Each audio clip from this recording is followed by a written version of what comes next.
Let's not talk about cauliflower as a replacement for mashed potatoes again, because that's just not right. Oh, it's so right. All right, y'all ready? 3, 2, 1.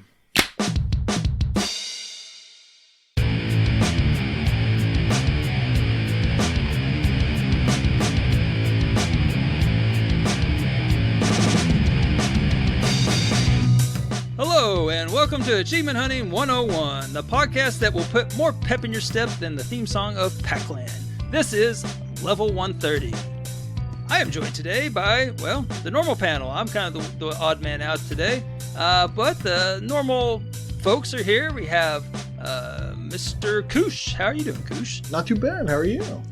Oh, well, I'm good. Thanks for inviting me on. I just had to do 4 segments in the previous show to get the green light to, step up to the A-League here. So I appreciate the call up here. Yeah.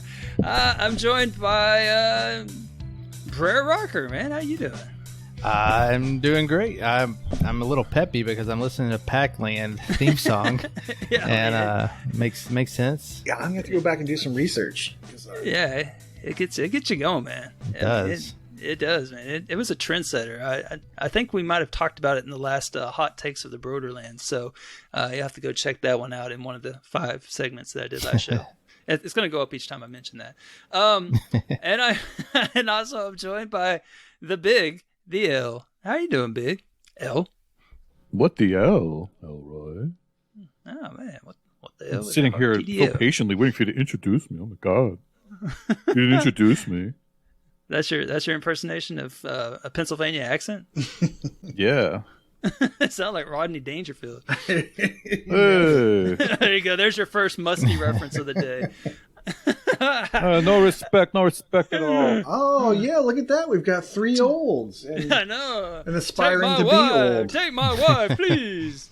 Oh, my parents carry around the wallet. They keep the photo that came with the wallet. There's no respect.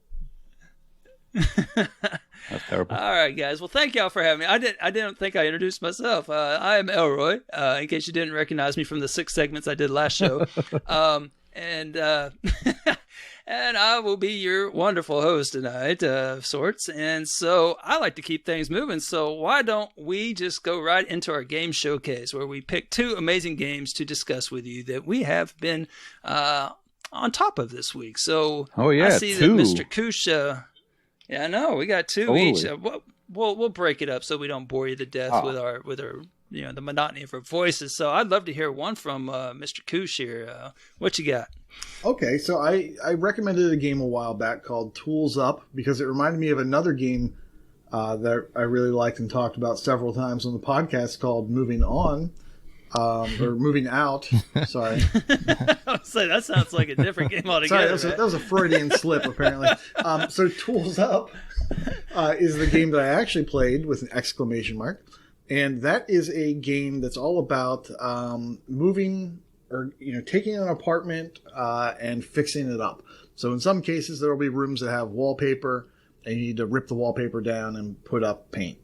Or you have to, put down tile on the floor, and sometimes you have to rip up carpet or paneling and then put down other stuff.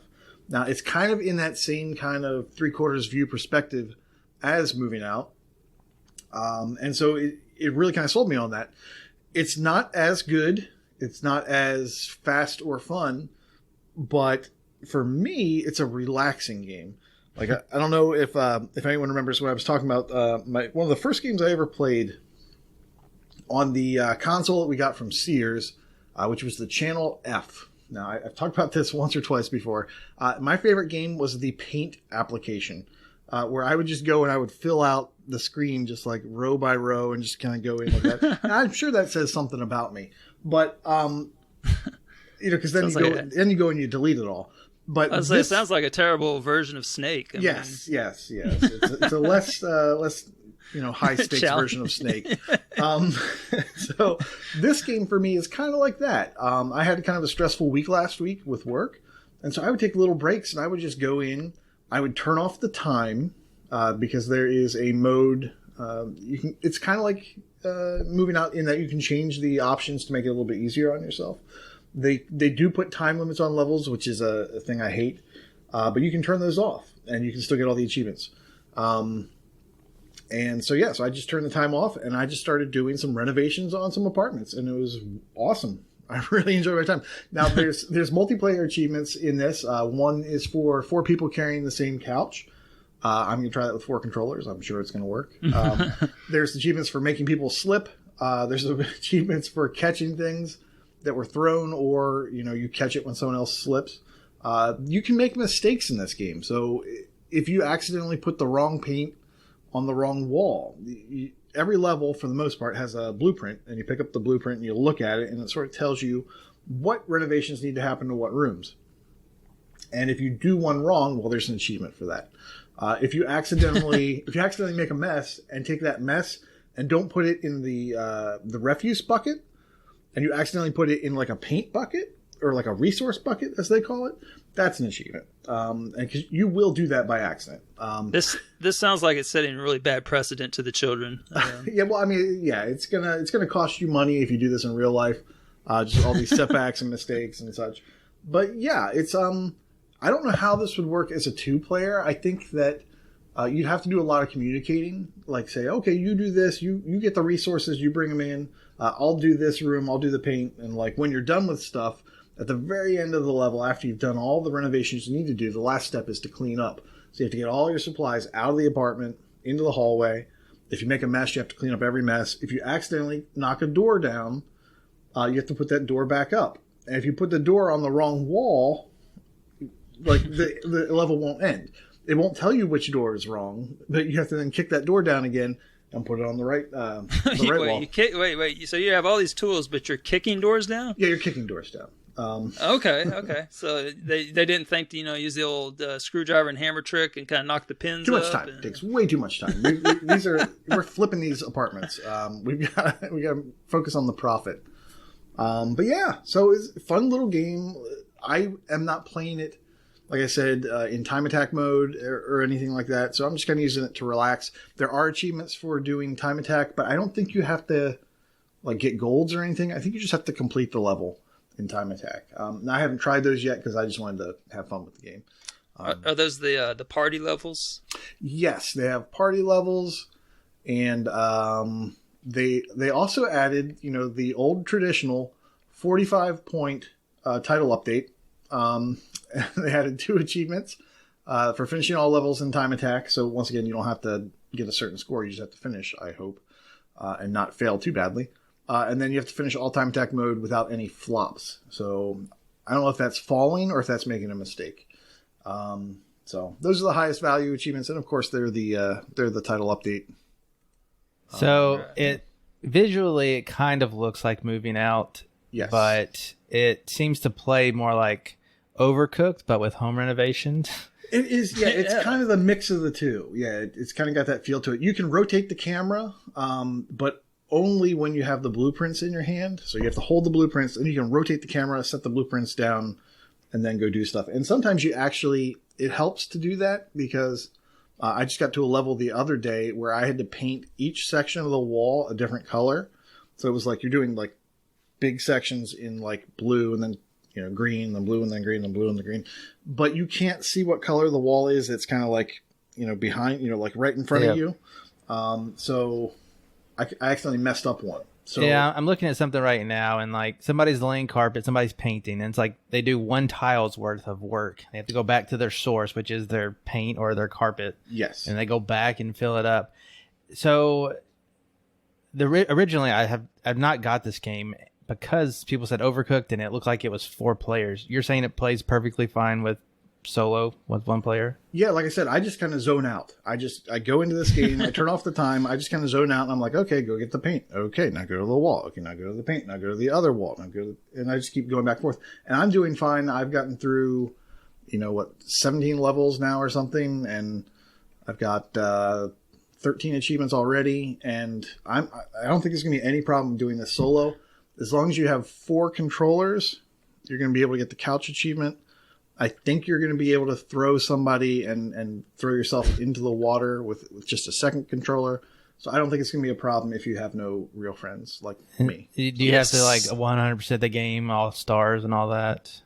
Yeah, that's maybe. There isn't a shit title for of this mastering is, all party levels, but There is all-star player. Finish the game with all stars. But they're And not so- hard.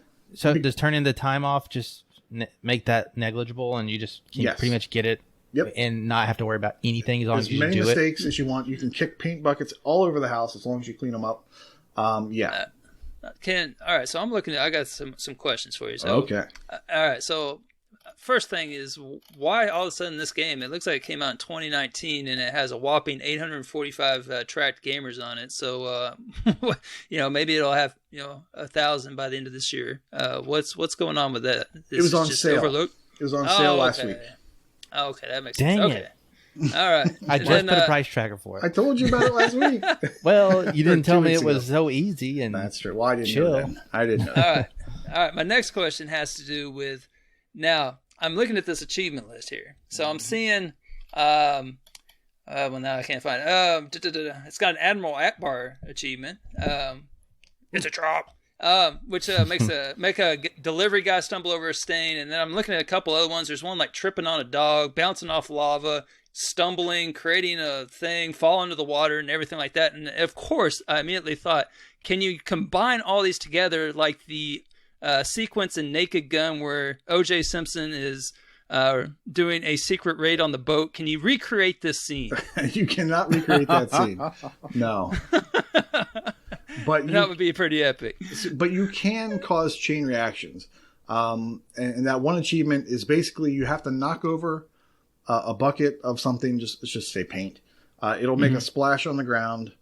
You then wait for a delivery guy to show up with more materials, and then he will trip on that that you knocked over.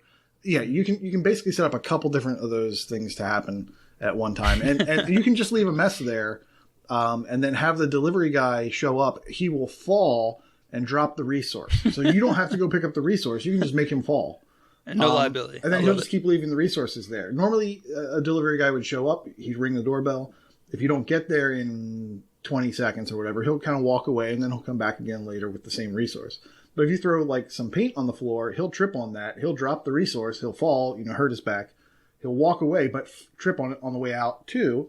Thus, increasing Sounds like a his smart injury. fellow. And he'll just keep doing that. So he'll just keep dropping the resources. That's actually a trick I didn't think of until just now. Wow, that's So a I'll game have to changer pick up there. stuff. But yeah, So it looks mostly easy. Yes. The title update, you obviously have to do the time attack stuff. So yeah, I will try that and see if that's going to be a big pain in the butt or not. But yeah, this game, I'm slowly chipping away at it. I wouldn't say this is a great one, get it done in a weekend. But yeah, it's a fun little relaxing game for me. Well, if I'm looking at it right on the time attack title update, it doesn't look like it's going to be too terribly hard because it says 10 people started and 10 people have finished it. So Yeah, they I don't didn't say, they didn't say what time you have to get. So it's just, it seems like just maybe finish it. So either the Sure. really diehards are the only ones that have started it, or it may not be as challenging as it first appears. So Could be. I don't know. how much was it on sale last week? I will come back to you on that one. Let's That's just say, all right. let's say $5. I don't know. Oh man, I would really hate myself then. Oh boy. All right. All right. That was Well, tools up. Tools up. All right, I like it. Oh, also, how does it compare with Wer wies den Sauers das Spiel? I'm not It's here just today. like it. Okay, that's cool. That's the other Knights of Unity game. I saw that they developed that, and I was pretty excited because that's just It was classic. $12. It was $12 on Okay. sale. So not a huge sale, but Not quite 50%. no, not quite 50%. But I was looking for some moving out. Why can't I remember the name of this thing? Man, we should talk about it some more. Moving on, moving everywhere. Well, speaking of moving out, I think you said it best with moving on. So let's go on to... No. We're not moving on. I have Let's questions. go I've been on waiting to- patiently. Oh, Oh, okay. okay. I've been waiting Well, very fantastic. patiently. My tab again. I thought we... You don't need covered your pretty tab good, for these but what questions. you got? Number one. Tools up. Are Tim Allen and Jonathan Taylor Thomas in this game? No, but you can play as a dog. You can play as a toad, a fish. I want to say. All a right, llama. so it's moving out. Yes, it's very much like that. A I have cat another in a question. wheelchair. On TA, this game is listed as action. Mhm. I kind of feel like we need a new genre for these type of games. Well, I think that when they add a new game, I think the very first genre that shows up on the list is action. I mean, I know you're playing these solo, but wouldn't you call these party games to some degree? I'm sure Or that is it this just is me fun with playing other this people. with? But Yeah, I just is don't that have enough to other call it people, party? So. No, but genre-wise, I mean, it's not Overcooked. really a party game though. Like It's a not party really an game to action me is game mini either. Games. Well, moving out and Yeah. Overcooked are both listed as party games, so there Are is they? that. well, no one's played Yeah, this I game just looked it up. until now. I had a fantastic moving out party with me, myself, and I. So Exactly. makes sense. Oh, puppy.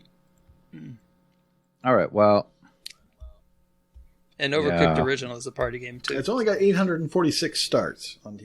So if it was in Game Pass, Oh, it would but- probably have over 10,000. That's what happened. Yeah, I was just about to think about that. What other games has this publisher done? Not much. Let's let's repeat No, that. they've done. Never mind, you've done quite a bit, but none of them are Game Pass games. Verweisten sowas das Spiel. That's what I just said. Yeah, I'm just repeating it. Yeah. Okay. I don't even see that.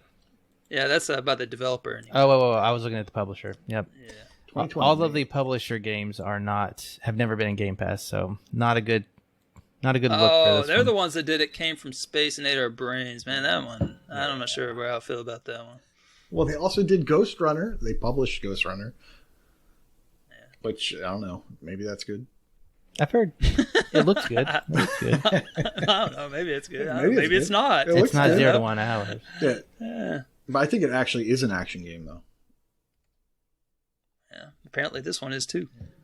I mean, Yeah. you're falling all over the dang place. I mean, that's All right, pretty so- action packed. This is where we're moving on, so I could talk about moving out.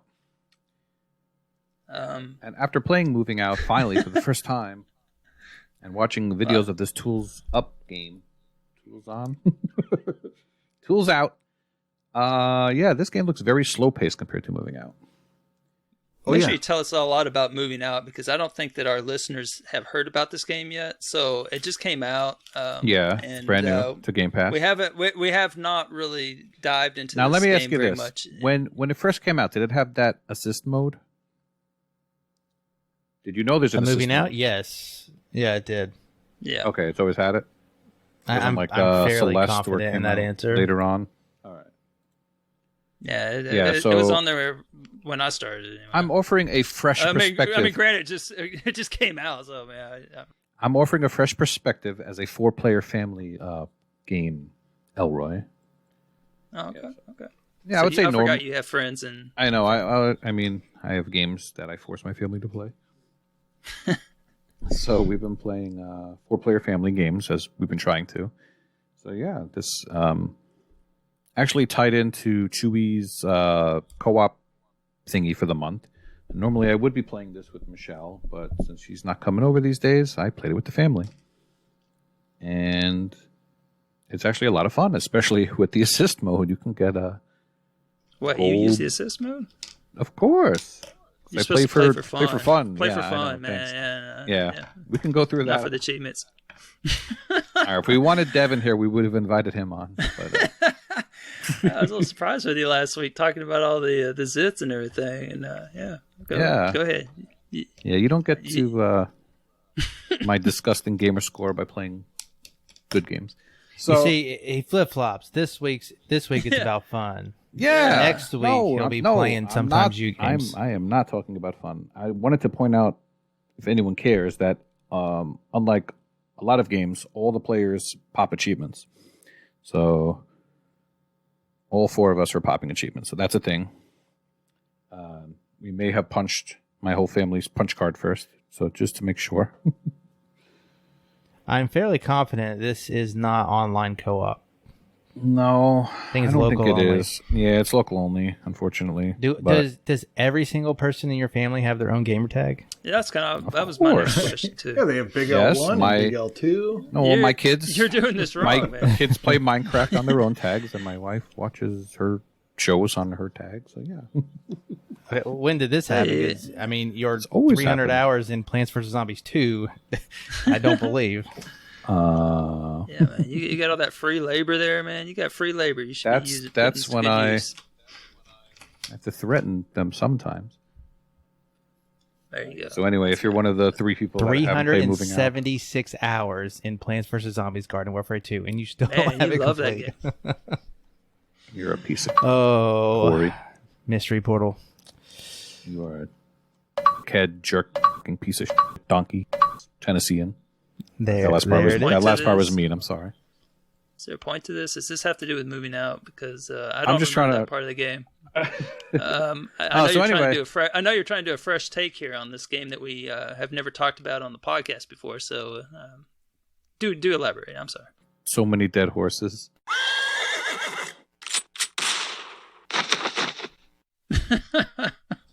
So many dead horses. Corey, what have you been move all these playing? dead horses out? Before we I'm done. move on, I'm done. Moving out. No, no, Moving out. so- tools up. Tools in. Moving on. so it looks like you've done less And than Overcooked. 10 levels. Yes. Moving out. It's first on moving out. impressions. I just want to say, I just want to tell you, you might want to get a checklist if you're going to be playing for fun. Oh, you ain't kidding. You ain't kidding, man. You start missing those Oh, consoles, man. I have not looked at the list. Well, What do I need to you know? can thank me later. Yeah. Well, there's a Is it- collectible in every level, and Yeah, there's no couple of them tracking on it. sometimes. So if you miss Like it, the flamingo Good and luck. that kind of stuff, the turtle. Exactly, like what? man. No, No, there's man. a- There's video game consoles. There's toilets and mailboxes. Yeah, There's like a toilets? console you have to grab. This game is great. Oh yeah, you got to Oh, stand on them whoa. toilets, man. You have to stand Yeah. on every toilet. there's or- pets too, but that's only like 5 levels, so Yeah, that's you can true. I redo forgot it if about you the need to. pets. The consoles and the toilets are the biggest ones. There Can't was track 'em. this little arcade level where we it was called like tightrope or something, and you had to go on this little thingy. Are those levels neat? Play this. I don't think you have to do any of those. kind Those of suck. levels. I think you might have to do like one, but No, you have to do a bunch. You have to do a bunch of like arcade or something like that. Yeah, that's. familiar. I'm scrolling now. Let me see. Oh my man, God. I have a bad feeling for you, man. We're Complete just going all to talk arcade about levels. this for You're 3 right. hours, Elroy, just for you, buddy.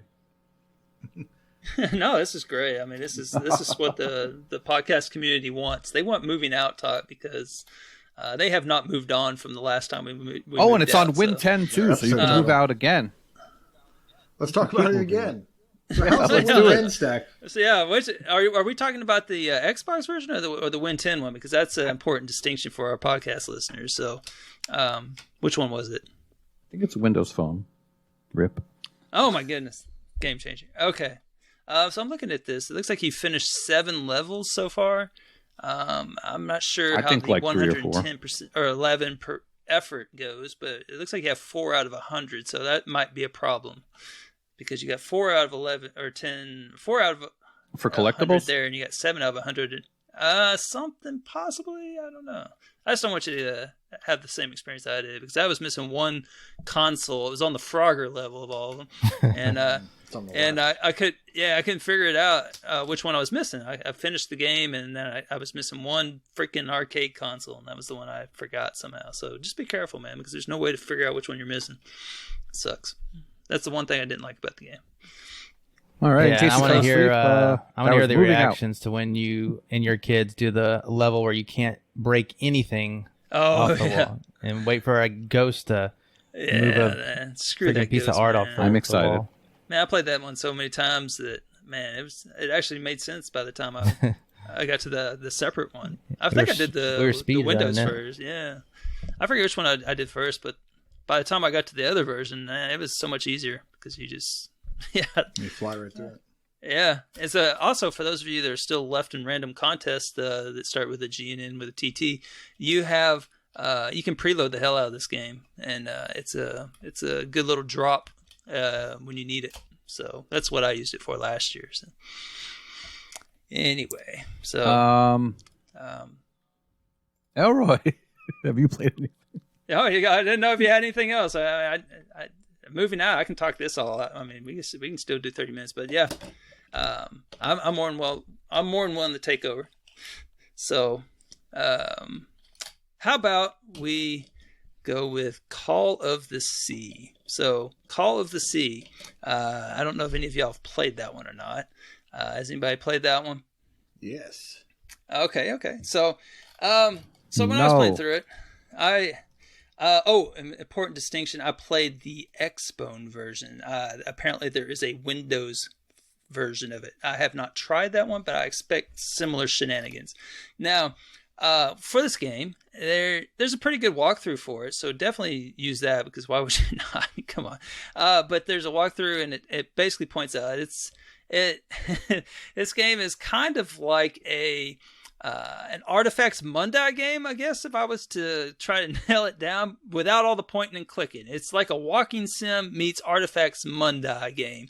And so what I mean by that is that, well, the walking part's pretty self-explanatory. You know, it's just you just kind of walk around, and it's a lot of walking. And she has a sprint button.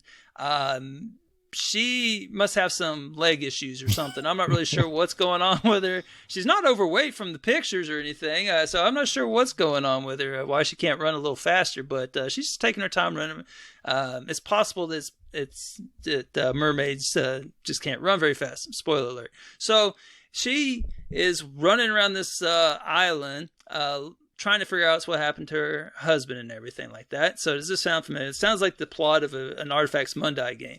And so she's looking around, and the part that really made me think of the Artifacts Mundi games is that the voice acting is just tremendous. I mean, let me tell you what. So that's always the best part of the Artifacts games, you know, like where like you're trying to save your daughter, and she's being like, yeah, she's like being electrocuted by the evil wizard dude, and she's like, "You won't get away with this. I am going to stop you." And here, your daughter's like convulsing, being electrocuted. I mean, it's just very similar. I think this lady, they got her on loan from Artifacts Mundi, because it's like her, and she's just talking out loud the whole time, like, well, this is very interesting. I think I should talk about it. Or, I mean, she just voices every freaking thought that comes into her head. And as she's walking around this island, and there's just so many collectibles. That's the whole part of it. I'd say of the 6 to 8 hours, I probably spend about 4 hours of that actually looking for these collectibles. Some of them are, the guide's great and everything, but sometimes you can't really see the things that you got to click on and everything like that. And so that can be a little annoying. And in the end, I actually did miss two collectibles. I missed one mural and one collectible. But fortunately, there is a menu, like you can go back and replay all the levels, and it does tell you what percent you have, like on the collectibles or the journal items or whatever they're called, and then also on the murals. So there's a lot of murals on the walls you got to look at on the way. So but it was interesting. It has multiple endings you can check out, and I guess it's a pretty good story. I don't know. I kind of tuned it out, and I played it at night with my wife on the couch with me, and she was very annoyed by the lady's voice, and so I had to turn it down a lot of times, but it still did have captions, closed captioning. So I read a lot of it and everything. But did you fall asleep while playing? Yeah, I did not. I'm not that old yet. And, I was going to say then it would be called Snora? Call of the Z's. Oh, no. Well, I thought you were going with, her name is Nora, so I thought you were going to go with Snora Everhart. Nice. Right. Man, I didn't realize there's so many sleeping jokes in this one. I like it. Yeah. Is there pillow talk in the game? I like it. Oh no, that was Haven. Do you? Is who in the game? Tony Hawk? Pillow talk. Oh, pillow talk. Oh yeah, no, that's Haven. Yeah. No, she actually never meets up with her husband. I don't know if anybody's playing this for the story or anything, but basically the whole thing was set up by him so that she would figure out she's a mermaid. I mean, there you go. Spoiler alert. And there's a little more to it than that, but that's the gist of it. So, yeah, I mean, I don't know that anybody's picking this game up hoping for a wonderful story with good voice acting, but it was not terrible. I'll probably play the Windows version just to, because it's about 700 easy tad that, very easy to get, especially if you play through it one time, because now you know where everything is, because some of it's kind of hard to find, like I said. So, but anyway, that was one of the main games I played this week. There you go. So hopefully everyone enjoyed playing that one. I don't know, man. Sometimes you just get lost, man. That walkthrough, man, he did a pretty good job. But sometimes, I don't know, it's these open world things in a 3D scape. It's hard to describe everything sometimes. So you get lost a few times. But I don't know. Yeah. So anyway, what about you, Bro Roger? Well, I played a somewhat newer game. It's called Big Elliot. Yes. Just kidding. It's just called Elliot. Just normal sized Elliot. Oh. Who happens to be like this girl thing. It's like a dot that has a ponytail. I'm assuming it's a girl. Anyways, it is a platformer. It's a kind of a quick platformer, sort of like Super Meat Boy, but with less blood and raw meat. And you just have to get from point A to point B. And throughout a level, you have, what are they? Stars. There's like 5 stars in a level.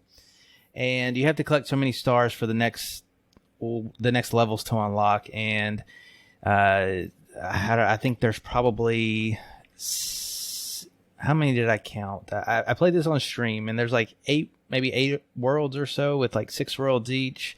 Actually, there might be 11 worlds. I have no idea. Anyways, I streamed this for a couple hours, and I got through the first boss. I almost didn't make it to the boss because I got stuck on one level that had an impossible jump. And just like Super Meat Boy, you're jumping and you can slide on walls and do your wall jumps. But that's kind of it. There are parts of levels where you only get one jump. If you hit an enemy or you hit something that's in the air, you get another jump. That's basically how you can play the level. However, the game tells you none of that. And back to this level I almost couldn't complete. I only got through it because of What the Fug. He was in the stream and he said, what if you hold RT to run? And by golly, you can run in this game. Woodle Tree Adventures. And the running obviously gets your momentum up and propels you way farther than you need to go. And so I did more levels after that because I was about to actually call it quits. And I got to the boss and I beat it. Little bit of a humble brag. I beat the first boss, but did not get the achievement for dying 100 times, which more people than not did. So little pat on my back. Now I need to go die a bunch, but that actually would come naturally. There is at least 2 more bosses in the game, and there are achievements for finishing the game, getting every one of these collectibles, beating the last boss a certain way, finishing the game without dying, and finishing the game in less than an hour. I will likely get none of those, but they are out there for some hardcore platforming fans. What makes a good platformer is how tight it is. This one, I play tighter games. Like Super Meat Boy is like spot on. Are you saying I'm not tight? I'm saying Elliot is not as tight as I would like. Oh, Nor did we know he could run. That's understandable. nor did I know that Elliot could run. But yeah, that playing through the game and playing in those ways covers most of the achievements. I did leave one. There's one for playing the game more than 10 hours. And yeah, I was going to ask you about that one. Yeah, according to the guide, it has to be done in one session.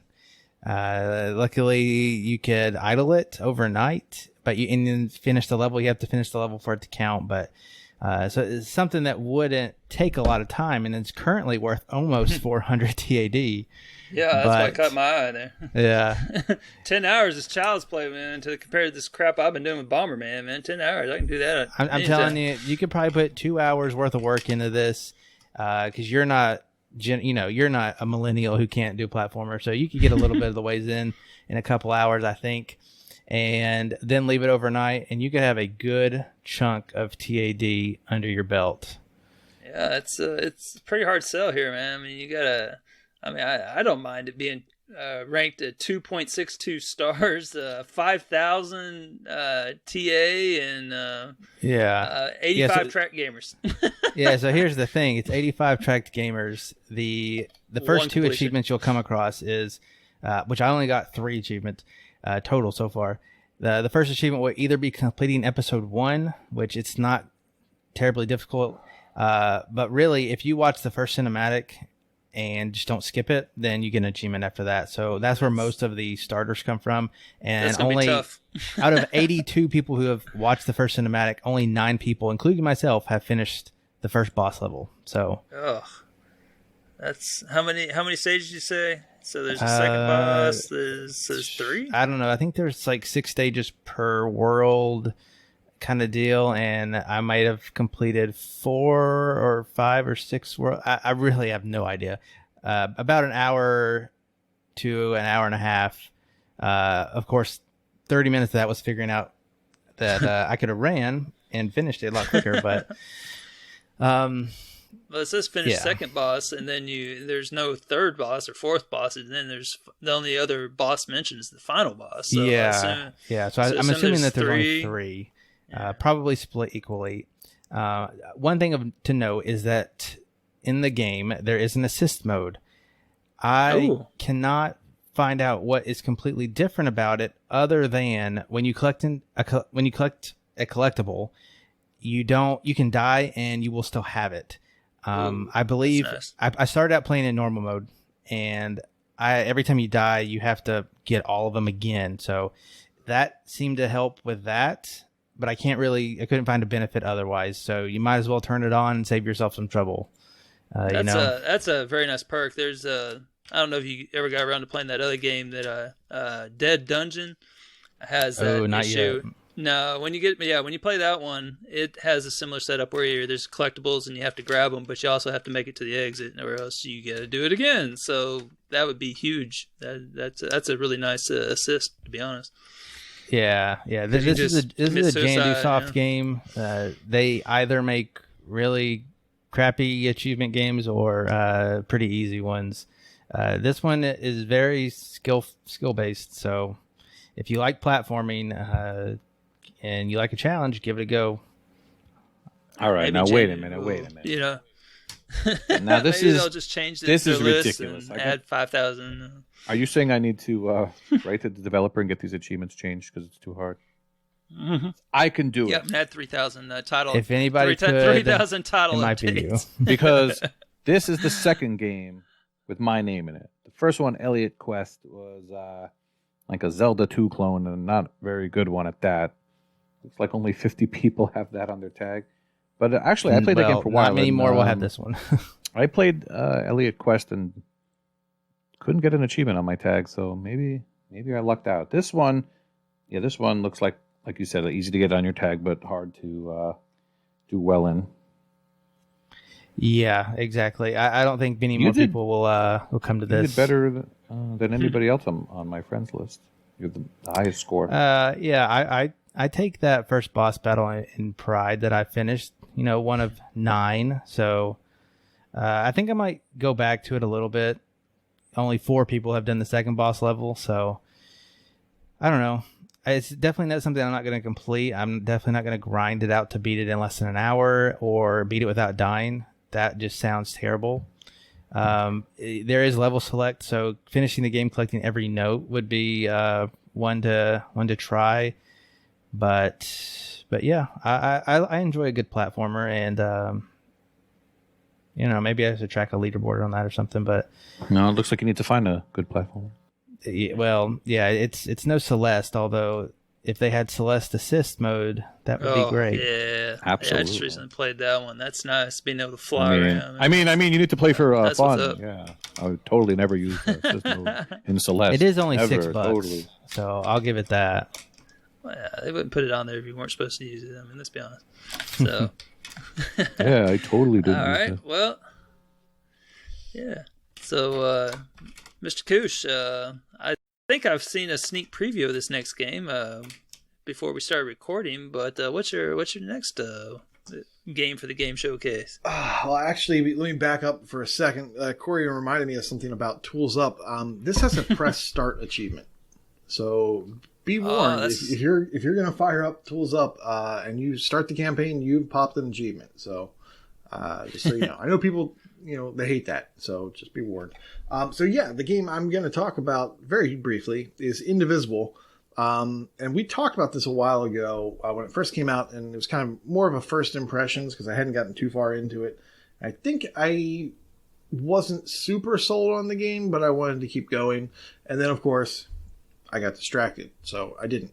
However, this is going away at the end of the month out of Game Pass. Both versions are, the console and the Win 10.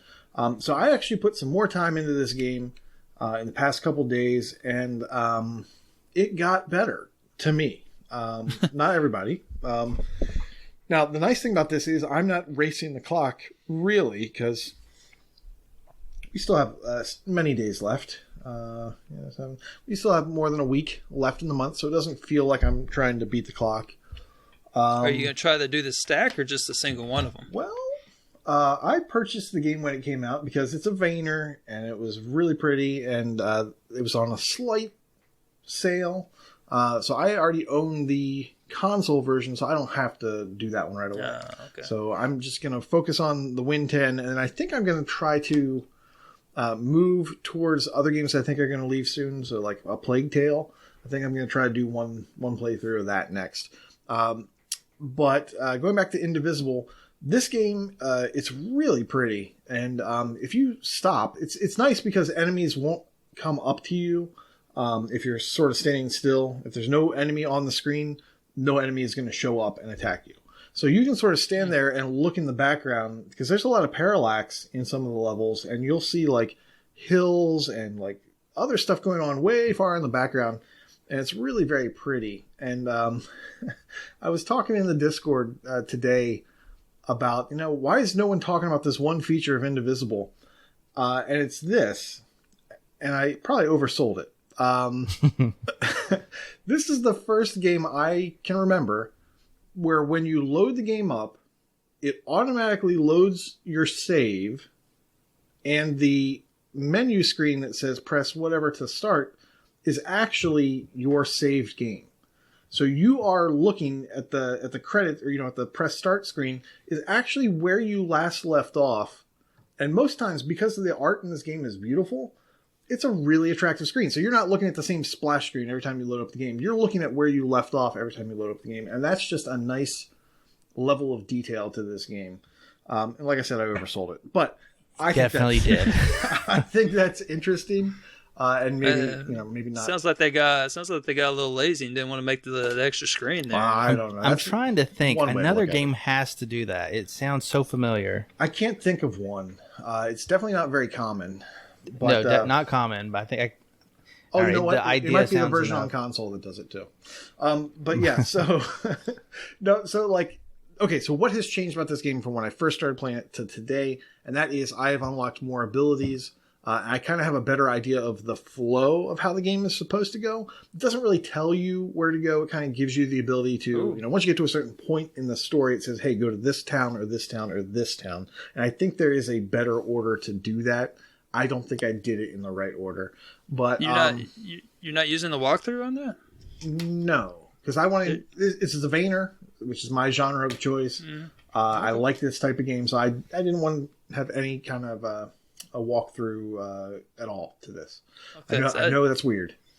I know there's one for Steam in case you want to do it in secret and not tell anybody. I think other people are doing that. I'm not doing that. Okay. I've been playing through, and so my current time is like over 30 hours into this game, and so don't be dismayed by that, because if you use a guide, you can probably cut that down in half or way less. But what really changed is the move set. You get more moves, and it just, you see a little bit more of the story, and you get more of the cutscenes. The cutscenes are like really nice anime, and yeah, the game has gotten better for me. I probably wouldn't recommend this for other people, but as a game just made for me, it's doing okay.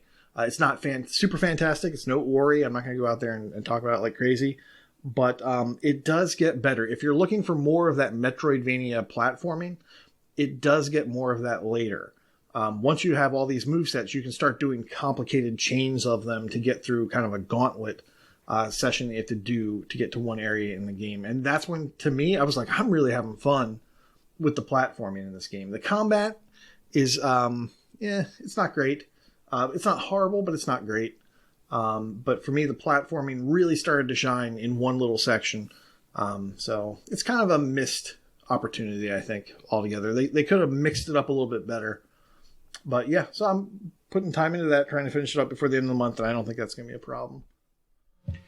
Indivisible. Yeah, I was going to say Indivisible is the perfect name because you cannot divide the number of players who've played this game by the number of people who completed this game because it's 0. Ooh, well, yeah, that creates problems. If you're talking about the console version, yes. Of course, that makes my joke work. Oh, sorry. Yeah, the console version has DLC that released, but it's broken, and the Windows version never got it. Something with the dev going under, so... Yeah, that's a sad story. But that broken DLC is on sale this week. Not as sad as the game that costs $40, though. Yes. Just know that it's $40. Yeah. Times 2. Times 2. If you don't finish it now. Can I go on a little mini rant here? Because I know you want to hear You're going to anyway, so... Yeah. So have at it. Game Pass is awesome, right? But I feel like every 2 weeks there's a new list of games that are leaving. And like you said, like, so now you're trying to chase this one. And like, do you feel like you're wasting your time or like not playing the games that you paid money for? Not just you, like all of us. We all do this stuff. No, you're the only one that feels it. What games are you paying for? I mean, at this point, if he doesn't do it, he's basically losing money. So,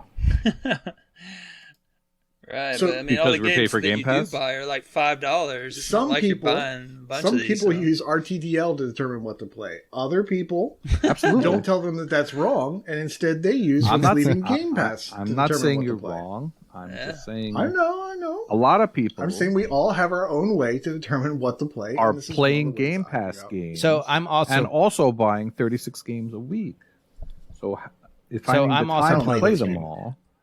I'm also playing Indivisible. I do not want to play Indivisible, but it's a Metroidvania game, and it's not my favorite, and it costs $40. I will never buy this game. I will never buy this game. I think it looks pretty. I'll give it that. I will never buy this game. So I'm forcing myself to play it, even though I would rather play Warboat stuff. Oh, so I mean, it's life. It's life. No, we can't let lists dictate what we play now. Come on now. Wait, you said that there was unobtainables on this, right? On the DLC on the Xbox version. Okay. Windows does not have the DLC, so it doesn't have the unobtainables. Okay. Gotcha. Okay. All right. I was gonna say I was seeing all these completion numbers there, and I was like, something wasn't adding up. Okay, I didn't say that there was DLC for it. Yeah, so you could pay money on the console version to not be able to complete it. Exactly. That seems legit. And they're totally. No. There's a rumor out there that they might do it, but I don't count on them fixing it. You see, Elroy's looking with the wrong settings. That's why he sees completions on it. Yeah, let's be honest. Stuff, man. Yeah. If you don't own it, it doesn't exist, man. That's just the way things work. That's just science. But I do believe you might own some Star Wars episode something or another, perhaps. Elroy, you know exactly what game this is. This classic Nintendo 64 cartridge on the even more classic movie of the same title. No, the movie's terrible. This is not exactly a timely release or anything. Yeah, episode 1, Racer, which took one of the 2 good parts of that movie and made a whole game about it. Yippee! The second good part of the movie, of course, being Jar Jar. No, it's of course Darth Maul. Come on. Yeah, he's pretty bad. So since we're talking about playing for fun and not achievements, I will let you know that this game can be completed in approximately an hour, hour and a half using cheat codes. Now, I do have a question for you about that. So, absolutely. I assume that you use them. I mean, obviously. Absolutely. All right. So, did you fully understand? Like, I don't know. Did you use the old Bill's video, or did you use someone else's? I did use Bill's video. Shout out to Bizuminati. So there you go. So when I watched it, I guess I didn't fully understand. So perhaps you can save some people some frustration if you explain, because I thought you had to finish a lap. I thought you had to go all the way around that dang track, and some of those laps or some of those tracks are like 3 minutes long for a lap. And it took me all the way until like the second to last set of levels to figure out that that's not what you had to do. So, in the video they show you. To elaborate on that. I can try, but I was a little confused myself. So in the video they show that you can go backwards a little bit, and then you go forwards, and then that counts as a lap. Then you do that again; it's a second lap, and you could do that again as your third lap, but you need to make sure you're in first place at the time. So what would happen was you just cross the line that many times. Well, so you have to get in first place. So you have to either hit the boost out of the gate, and then you'll jump into first place, and then you hit Y, which backs you up, and then that backs you up behind the start line, and so it counts you as having made a complete lap. And then you cross the line again, and then you hit Y, and then that's second lap, and then one more time, and you got the 3 laps, and you're done. Yeah. So it's really quick. You have to understand what you're doing. Okay. I had a little trouble, so I think I did what you did. I did the first 2 laps, and then when it said 3 of 3, I went around and did the full lap. But once you pass everyone, I think you could just hold down boost the whole time, and you fly around, and you automatically just go where you're supposed to go. But the other thing the opposition's terrible. You can tone them down, too. Yeah, the other thing you had to do each time was hit start and turn the AI down to the worst difficulty. Otherwise, they would catch up with you. That was the most time-consuming. Yeah, that was the most time-consuming and you had to keep, part of the and you couldn't hold game. down. You had to keep tapping down on the D-pad until it went down. But other than that, the graphics for the time for N64, I think, were pretty good, actually. The cutscenes weren't bad. I'm sure you skipped them all, and I skipped most of them, but what I saw wasn't bad. And is this one of the games on the N? Sorry, is this one of the games on the N64 that took advantage of that graphics booster? I don't think so. I had that red thingy. Yeah, that came with. I remember the game looked pretty good. Donkey Kong 64. Back in Stone Age. Yeah, I remember Donkey Kong 64 and Perfect Dark taking advantage of that that thing. I think Wave Racer might have too. That was a launch title. I don't know. So anyway, this game was $15. I would not recommend it at that. It was on sale for $7.50. And one good thing about it, for such an easy completion, it's still worth 1400 TA. So Elroy knows this. That's why he played it, of course. Yeah, it wasn't that bad to do. Oh, I was going to say the credits. Oh my God, the credits took forever. I was afraid to back out and go jump back in, so I just let them play out. I know, it's actually. Yeah, me too. Yeah, so it's worth 400 TAD. It's not too bad to get done. The other thing, though, that I always think, because I always think that they had like the reason that you couldn't put achievements into OG Xbox games is that because it's hard to do so. But I feel like if you can put, how many achievements are there? If you could put 29 achievements into an N64 game, how come they don't port over more of them? Well, there's probably a little bit more to it than there's got to be a copy-paste easier code way to do it. There's got to be a market for it. Maybe Star Wars has some money. I mean, if they could do it like Star Wars games. retroactively, it would be good. But it's probably more work than what it's worth to them. Yeah, I mean, most of the achievements are for winning races, and then you unlock characters, and then there's 1 or 2 for playing a specific characters, and 1 for buying all the upgrades. That there's nothing really. The one that took me the longest was getting the 1,000 miles per hour. I think it was. I was gonna ask you about that. Which stage did you use? I don't remember. I got it by accident, honestly. Well, actually, I got it after I started upgrading everything. and then like I upgraded everything, and then I forget I was going for a certain achievement, and I just accidentally hit 1,000 miles per hour. It took me forever to figure out how to do the freaking boost. I had to look up the solution in the guide. I think you have to push in the thumbstick, and then you see a no, yellow you light. Have to you just gotta hold it up, like so. On a racing game, you don't normally push forward. It's just assumed you're going to go forward when you hit the gas, and so you have to wait until you get it all the way up to where there's a green dot that appears, and then you gotta push up on the left thumbstick, and then that fills it yellow, and then you gotta push, I think, X or A, and it launches it. So that was kind of confusing too. So that one took me kind of near the end. I was like, why can I not boost? So this person, this developer publisher who put these out, I believe they have Asper Media. I believe that they have done other ports of the old Star Wars games. Would you guys want those too? Which ones did they port? I don't see any of those. I'm looking it up. Oh, I see. Okay, I see what you. You mean like the Black College Football Experience Doug Williams edition?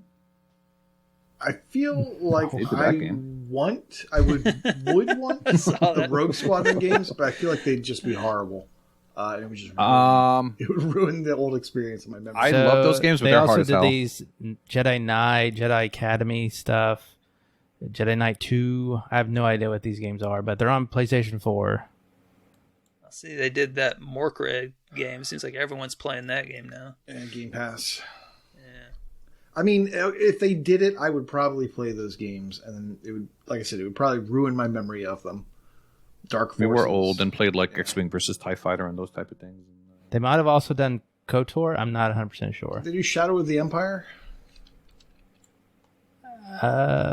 Again, no idea. I don't know. I'm not finding very good sources on those. Oh, Wikipedia. They can probably tell me. There's an achievement called Off to the Races in Black College Football Experience Doug Williams edition. Just saying. It's kind of weird. Off to the Racist? Is that what you're saying? That's what the game is called. It's called Black College Football Experience. I see what you're saying. Races. What did you think I said? Come on. I mean, I'm just telling you the name of the title as it stands. Yeah, Black College Football Experience, and it's you definitely want to get the Doug Williams edition, not the other edition. That's not the Tom Brady edition.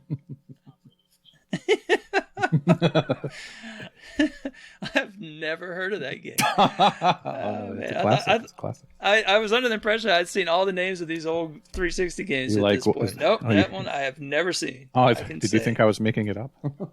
It took me a second to know what you were talking about. Then I saw it on there. I was like, what in the world? Shoot. That's good to... Oh, man. Well, all right. Do you have anything else you want to add on the Star Wars... I would say Battlefront here. Don't play it, but no. No, that's the other interesting thing, though. If you're buying a game like this just for the gamer score, I did. Well, no, it's fine. I'm not judging. I'm just saying, like, but do you tend to start thinking that anything over $5 is too much if you're just doing it for that? I mean, I guess $7.50 is not too much worse, but $15. Some people would have a $10 rule. $10 rule. Yeah, that's my rule, man. Some people. It goes up to 15 if if I've received a bunch of gift cards for Christmas or something, which I did. See. Yeah, spend those buddies. Yeah, so I'm a big spender then, man. $15. $14.99. $15.01 too much. So, yeah. All right. Rare Arc, did you have a second game, or am I closing this out here? You take it home, buddy. All right, fantastic. This will lead into a discussion topic I might have too. So, my second game was Tekken 7, NXS edition. This is one where it was leaving Game Pass, so much like we discussed, it's perfectly acceptable to have it dictate what you play. I only played this because it was about to leave. So, a couple of things about this game. It is, well, first of all, the guy that is the main guy, he has a big X on his chest. So if he was you would think that if you were in the fighting, the fighting atmosphere, that you probably wouldn't put a big X where your weakness is, because ultimately he gets punched there and has a heart attack and gets thrown off a mountain into some lava. Spoiler alert. Now he's like this guy. So it's like a really touching story about well, maybe I shouldn't use the word touching. Is a very emotional story about a man and his son, where he is where he is basically fighting his son out of the gate. And you say, well, why is he's just teaching him a lesson. No, he was trying to kill him. And why was he trying to kill him?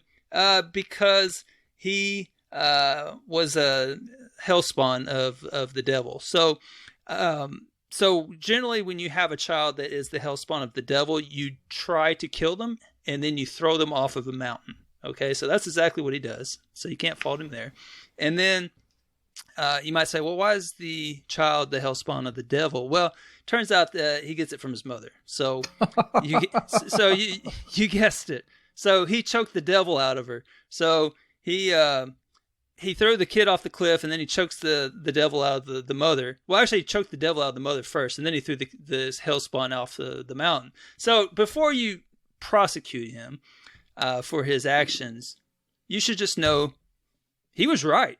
He was right, because that kid was the devil. And in fact, you don't kill him, and he suspected that it wouldn't kill him. And you basically are building the whole game towards fighting the devil that you threw off the mountain. And then in the end, you win. So you defeat him, and then it just launches into a cutscene where the devil kills you and then throws you off the mountain. So you defeat him, and then in the cutscene, he defeats you. I don't know. There's a really good message there. A circle of life, maybe. I'm not really sure. But there you go. That was the gist of it. I skipped half the cutscenes. There's probably things that led up to it. There was some other big storyline going on, but I just skipped most of that. I was just interested in the devil and the hellspawn and all that stuff. But that was Tekken 7. It was interesting, I guess. I don't play a whole lot of games. I went through this one. This is the first one I've ever played outright, and there's some interesting characters in there. You can fight as a bear and a panda. There's all kinds of weird crap on there. There was a guy with a jaguar mask on. That was pretty cool. Yeah, he does all wrestling kinds moves. of weird characters. Raptor. Yeah, there's just all kinds of weird stuff, man. And so I Eddie Gordo. and it was actually pretty well done with incorporating all the characters, because all the characters aren't in the main story, because obviously, I mean, there's so many characters. They got characters out the wazoo. I don't know who any of these people are. I assume they make appearances in the first 6 Tekkens, but yeah, there's a ton of them. But they do keep them involved, because they have what is called like mini storylines, and so it's just a single fight that you do, where you do the fight and it basically tells you how that story ends, and then you choose the other character that you were fighting against, and then it tells it from their perspective of why they were there and what happens. It's real quick. I'm not saying it's a lot of death, but it did get all the other characters involved, and fortunately, you only have to do like 10 of them. So because it would have been a pain it would have wore very thin if you had to do them all. But I guess you could if you were really interested in the characters for whatever reason. But yeah, that was pretty much my experience with Tekken 7. I don't play a lot of fighting games, so I just on occasion, but it depends on contests going on and whatnot. But it did lead me into a discussion topic about it. It got me thinking when I played this one. So this game, it has where I felt like the story was kind of limited by the medium of the game. And what I mean by that is that anytime that there was like a cutscene, you know how it's going to end. Someone's going to come running in and you're going to start fighting them. That's just because it's a fighting game. And so it's you versus someone else. Someone's on the right, you're on the left, and you fight them. And so every time you go to a cutscene, it's like, oh, hey, I didn't expect to see you here. Oh my gosh, what's that noise? The ceiling collapses. Oh, well, it's a bunch of people you have to beat up. And there's like all these drones. You beat them up, and then someone important shows up, and you have to beat them. And it was just like the same thing over and over again. So I was thinking, surely there's an example. I mean, and this was probably the best story I've seen in a fighting game. It was kind of similar to the Marvel Capcom, but done better. Like the Marvel Capcom was just an annoying one, and this one was at least interesting with the hellspawn and choking the devil out of somebody, and that got my attention. I didn't actually skip those cutscenes, so that's a plus. But it started making me think like if you're looking for a story in a genre, like which genres are worse than fighting is basically what I'm saying. Like, surely there's something I'm not thinking of. Maybe naval games. I mean, I don't know, but can y'all think of anything? I'm probably putting y'all kind of on the spot because I don't know, my notes were a little spotty on this, but can y'all think of something that's limited by the genre as far as storylines are concerned? Bull riding.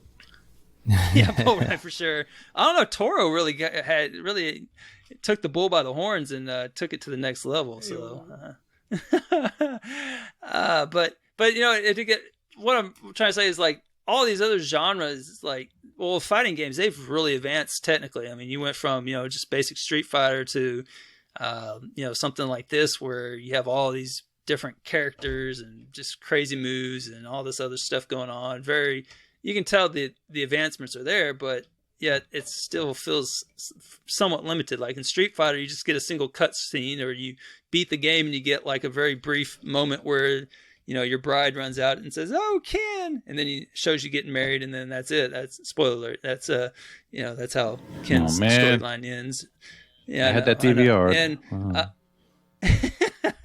and so I don't know, and I guess it's really hasn't advanced that much in here because it's just the same cutscene of leading to the next fight. So at least there's cutscenes between the fights. I guess you don't really get that in like some of the other fighting games, but I don't know. You just are just fighting everyone. You don't really know why you're so angry and fighting everyone, but you're just going match to match. It's like, what did this guy do to piss you off? Well, so I don't know. It was kind of interesting, but I can't think of any other genres that really crossed over to where they don't really advance. I don't know. Anyway, I mean, I think for the obvious answer for genre having the worst storylines or no storylines is probably shmups. Like you generally see shmups. A shoot 'em up. Australian football. Q Sports. Yeah, Q Sports. All right. Q Sports you could get into. I'm trying to give serious ansers. Well, it's just like, I'm gonna spend my paycheck drinking and playing pool. Yeah, that'd be actually pretty good cutscenes. I'd enjoy that. So I don't know. Works for Rec Room, right? And that's the same. Oh, stop it. No, shoot 'em sure up. Some sports shoot 'em games ups you can do more with. Shoot 'em ups, they have a lot because you have like usually. Well, I think I'm thinking of first person shooters. Think of East Asia Soft. No, I'll think of a good one. Bullet Beat. Well, it doesn't make your eyes bleed. The one that I like, but can Galaga. remember the name of Skyforce. Yeah, Skyforce. Hero. Doesn't really have much of a story. You're right. They don't. I'm looking at like the major genres, and I mean, I would probably have to say Freedom Finger. Like, this is very picky choosy, but like platforming, like you could have a really touching story like Super Meat Boy, but most of the time it's like a picture, and then you just do it. You don't care, like Elliot. Yes. Yeah. Well, what would be the flip side of this? Well, I mean, Ori was a platformer. I mean, Ori had a pretty good story. It had an amazing story. That would be a good polar opposite there. Yeah. You know what I would like is a sports game in the vein of Ski School. Ski School. You don't remember this movie? We talked about this movie on a previous podcast. Have we talked about Elroy, Ski School? you were there. Yeah. It was a Cinemax classic. I don't remember talking about Ski School. It was a Cinemax classic. Ski School? Yes, that's exactly. So this is not a game. This is actual movie. This is not a game. Yes, a movie called Ski School. It's basically it's what movies were back in the 80s. They had a popular Ski School too. Did they? I don't think I saw that. But I would play a sports game that was in the vein of Ski School. Well, I say I don't know anything about Ski School. I know I fast forwarded through that movie when I was young. Okay. So what you need something like Cool Borders with a story. No, I tell you my favorite. It came out in 91. Come on, 91. Come on. No, the best story I think in sports game, if we're talking sports games, is it's got to be the prelude where basically here we go. You just foul them, and then you get promoted and you get drafted number 1 or 2 in the draft. I mean, because you just foul out every dang game, and but your potential's just so good. I think that you're forgetting about football game. Oh yes, that cheerleader. That is definitely a story there. So I guess sports is they got some good stories going on there. I don't know. That's that's ski school. I never heard of that one. And, yeah, that's interesting. Okay, well, so all right, well, I was looking through the news. So #news. There you go. So. I didn't really see a whole lot of news. I just wanted to gripe about the Xbox gameplay chart.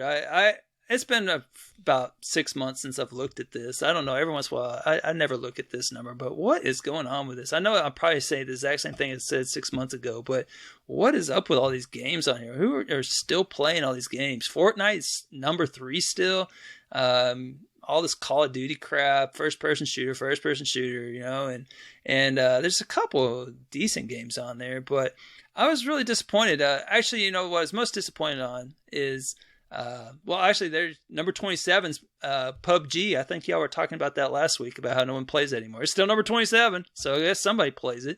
But I was really disappointed that the Phoenix Rising game's not on here. That is one of the best games I've played in a long time, and it's sad that it's not on here. I guess people haven't discovered it. What the problem is that most of these are multiplayer games, or they have a multiplayer aspect to them, and so unfortunately that takes precedence over some great single player stuff. Like Cyberpunk is on here, but Cyberpunk is a little different. But I know what you're saying. Phoenix is probably the sleeper AAA hit of the last year, and it's for sure nowhere to be found. Yeah, it's not on the top 40. It's beat out by Rec Room, of all things. Right. Number DayZ. Roblox. Half of them are free, right? Roblox. Who's still playing Roblox? Aren't half the games either Evolved? I'll tell you who's playing those either Roblox. Somebody who keeps forgetting to get that 20-day streak. Keeps messing up. Man, I still got to do. I still have one achievement on that game. I have a muff completion on that one because you have to play with like a bunch of friends or something like that, and I don't know what it was. Stop pulling it's a like frame an obscene and get amount it of done. friends. Yeah. Well, I'd like to get that one done. These gameplay charts aren't based on achievements, so they're on just play time. Right. Yeah, so it's the people. I mean, achievement hunters are a very small fraction, I think, of the Xbox ecosystem. So, I think that's surprising. Clearly. Super surprising, but pleasing to see is Skate 3 is within the top 40. That's kind of crazy, isn't it? I know, right? And so, I mean, we know that they're making another Skate, but I mean, this is a game that came out 11 years ago. And how we're about to hit the 11th anniversary. How is Fallout 76 in the top 40? Game Pass helps that, I guess. and I think it's decent now. I would play that with my Friday night group, but for some reason they don't want to just start new games. They want to finish ones we've already played. I don't know how Bomberman's not on here just for me alone. Jeez. God bless, man. I got like 600 hours into that damn and we're thing, Starballs. Come on now. Yeah. Anyway, I just thought I'd bring gripe about it for a minute.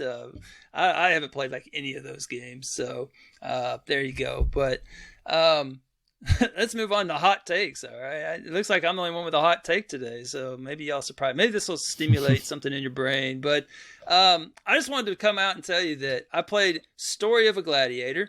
It's a very I don't know. I think it was on sale last week, and so I picked it up, and maybe it wasn't. I don't know. It's $11, so I would have gotten it on sale, and so I mean $10.99. That's too much. $10. That's it. But $9.99, I should say. So, I started this game, and I was not expecting much out of it, and what I found was pleasantly surprised, and that is that Story of a Gladiator is like the spiritual successor of Castle Crashers. You heard me right. It is very similar to Castle Crashers because it is like the same animation style as your cartoony violence. And so in Castle Crashers, you have the gladiator stage where you just go in there and you just wail on everyone, you like 4 players and you just, or chop, jump, chop, and all this other stuff. And it's just pure luck and all this. That is basically the entire game of Story of a Gladiator. You just go in a ring and you're killing folks everywhere. You can decapitate them. The fans are throwing crap in there. And then eventually you move on. You're killing every animal, every rare animal on the continent of Africa. So you're decreasing the lion population, the tiger population. And it's hella fun, man. It's not bad at all, and it just reminds me of playing Castle Crashers back in the day. So if you miss Castle Crashers, now it's not as many stages, it doesn't have the humor, it doesn't have all that stuff or anything. It's basically just you stuck in the gladiator stage of Castle Crashers. But if you miss that itch of, attacking constantly with cartoon violence all over the place, then there's no pooping deers, nothing like that. But this is definitely worth a look if you miss that that game. I mean, but I haven't found a game quite like Castle Crashers, and I keep thinking they're come out. I mean, there's a demand for it. They just remastered it, but Behemoth, I'm looking at you. We don't want these other games. We don't want pit people and pit people win 10 or anything like that. We want more Castle Crashers. Give us what we want. That's what Story of a Gladiator gave us. They gave us what we wanted. All right. There you go. I'm looking at some video of this game, and doesn't look like it has much depth. Has a lot of depth and blood.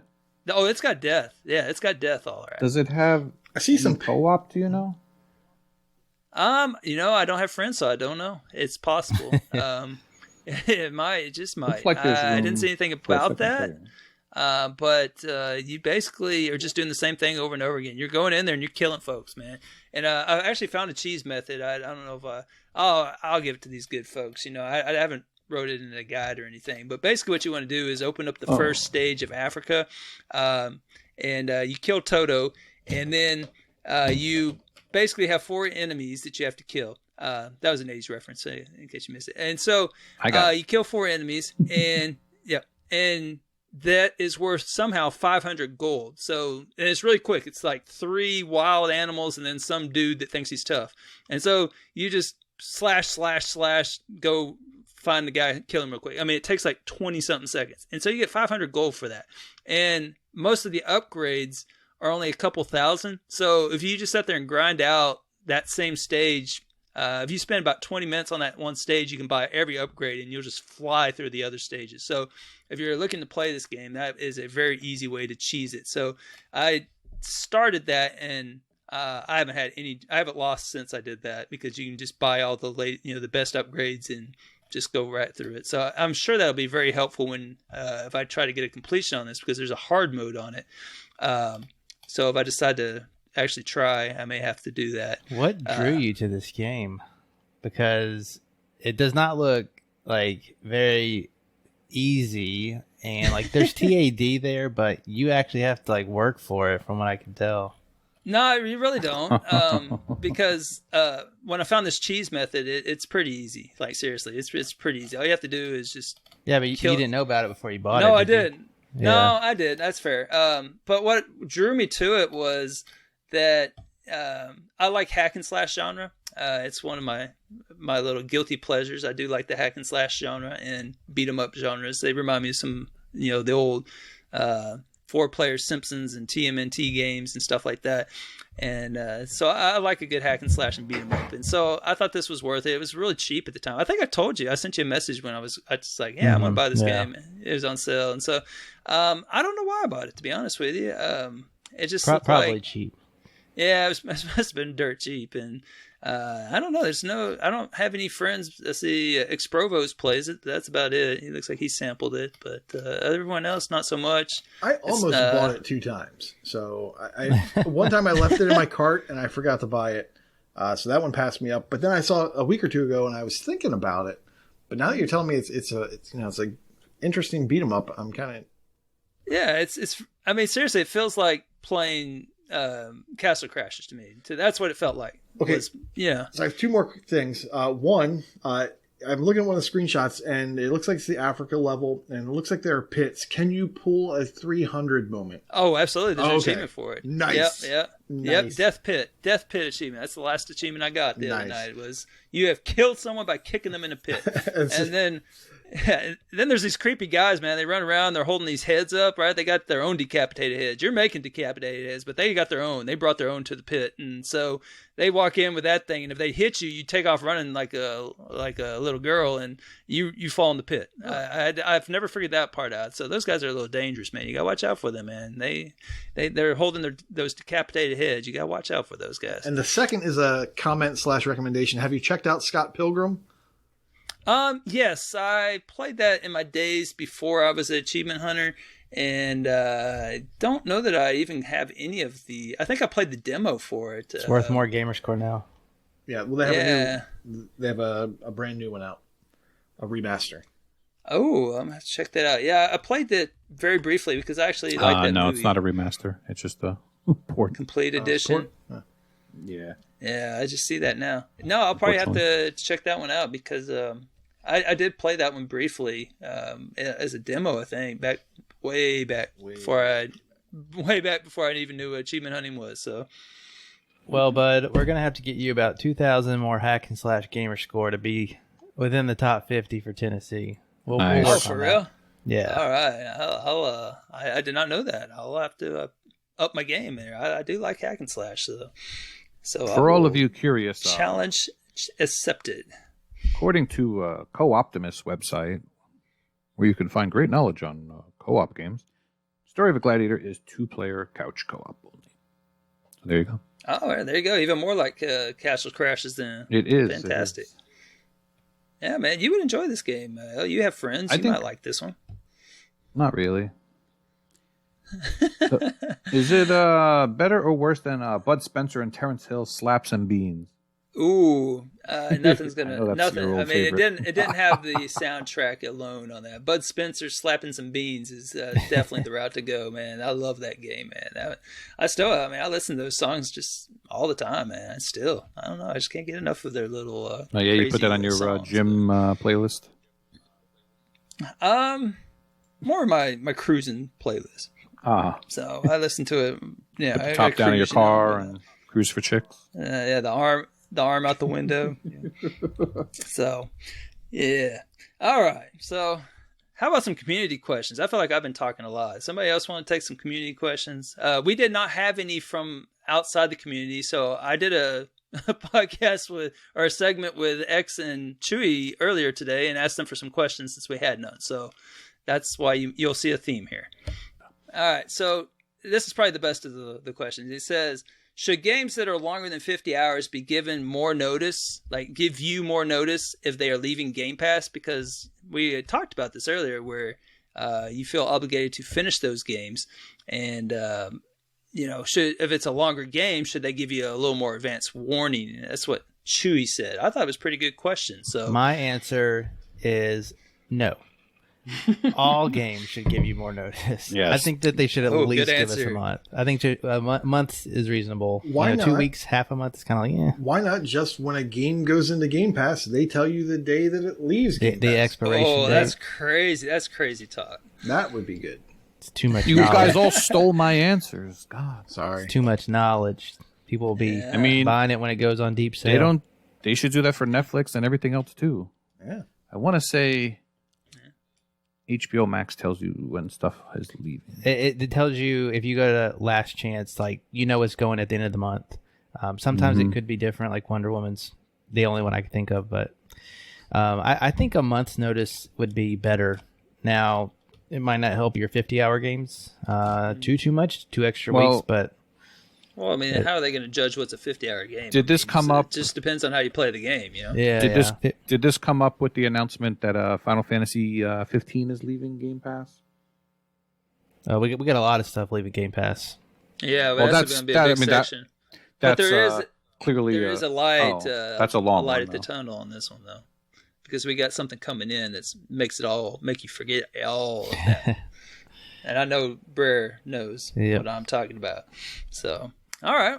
Well, cool. All right, we'll slide to the community questions. No, that's a good question. But yeah, the answer is, of course, they should let us know when everything's leaving, like you said. Yeah. And then we probably still would rush to...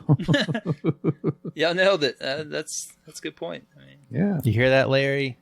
More time. Yeah. All right. Herb. Well, how about some Willing and Dylan? I know there's a bunch of sales this week. So, right, it's weird. Out of nowhere. Seems like a lot of things. Yeah, it seems like a lot of bundles and stuff. But Elle, I know you like to spend money, so what? I do love to spend money. Well, what are you eyeing up? Well, you took the words right out of my mouth. They, for some reason, had a lot of bundles and a lot of DLC this week. The first and most obvious thing that a lot of people have been talking about is the Forza Horizon Ultimate Add-ons bundle. For $20, you get the Fortune Island and Lego Speed Champions DLC, the Forza Horizon 4 Car Pass, the VIP membership, and all that stuff is going to get you more experience when you do races. That one a lot of people were talking about today. Yeah, I was just looking at the Xbox gameplay chart, and I was going to have so much joy because I didn't see Forza on there, but then it freaking landed at number 9, so I can't make fun of it. Oh, what else? The Journey Down trilogy is probably at the price that it should be normally. It's $15.99 on sale, 60% off. You're getting 3 Journey Down point-and-click games. I liked 3,000 gamer score. I liked the humor. The first game had that speed run that Chewie didn't like, but I enjoyed that. Oh, that's very doable. Speed run. I mean, even I could do that speed run. It wasn't bad. It wasn't bad.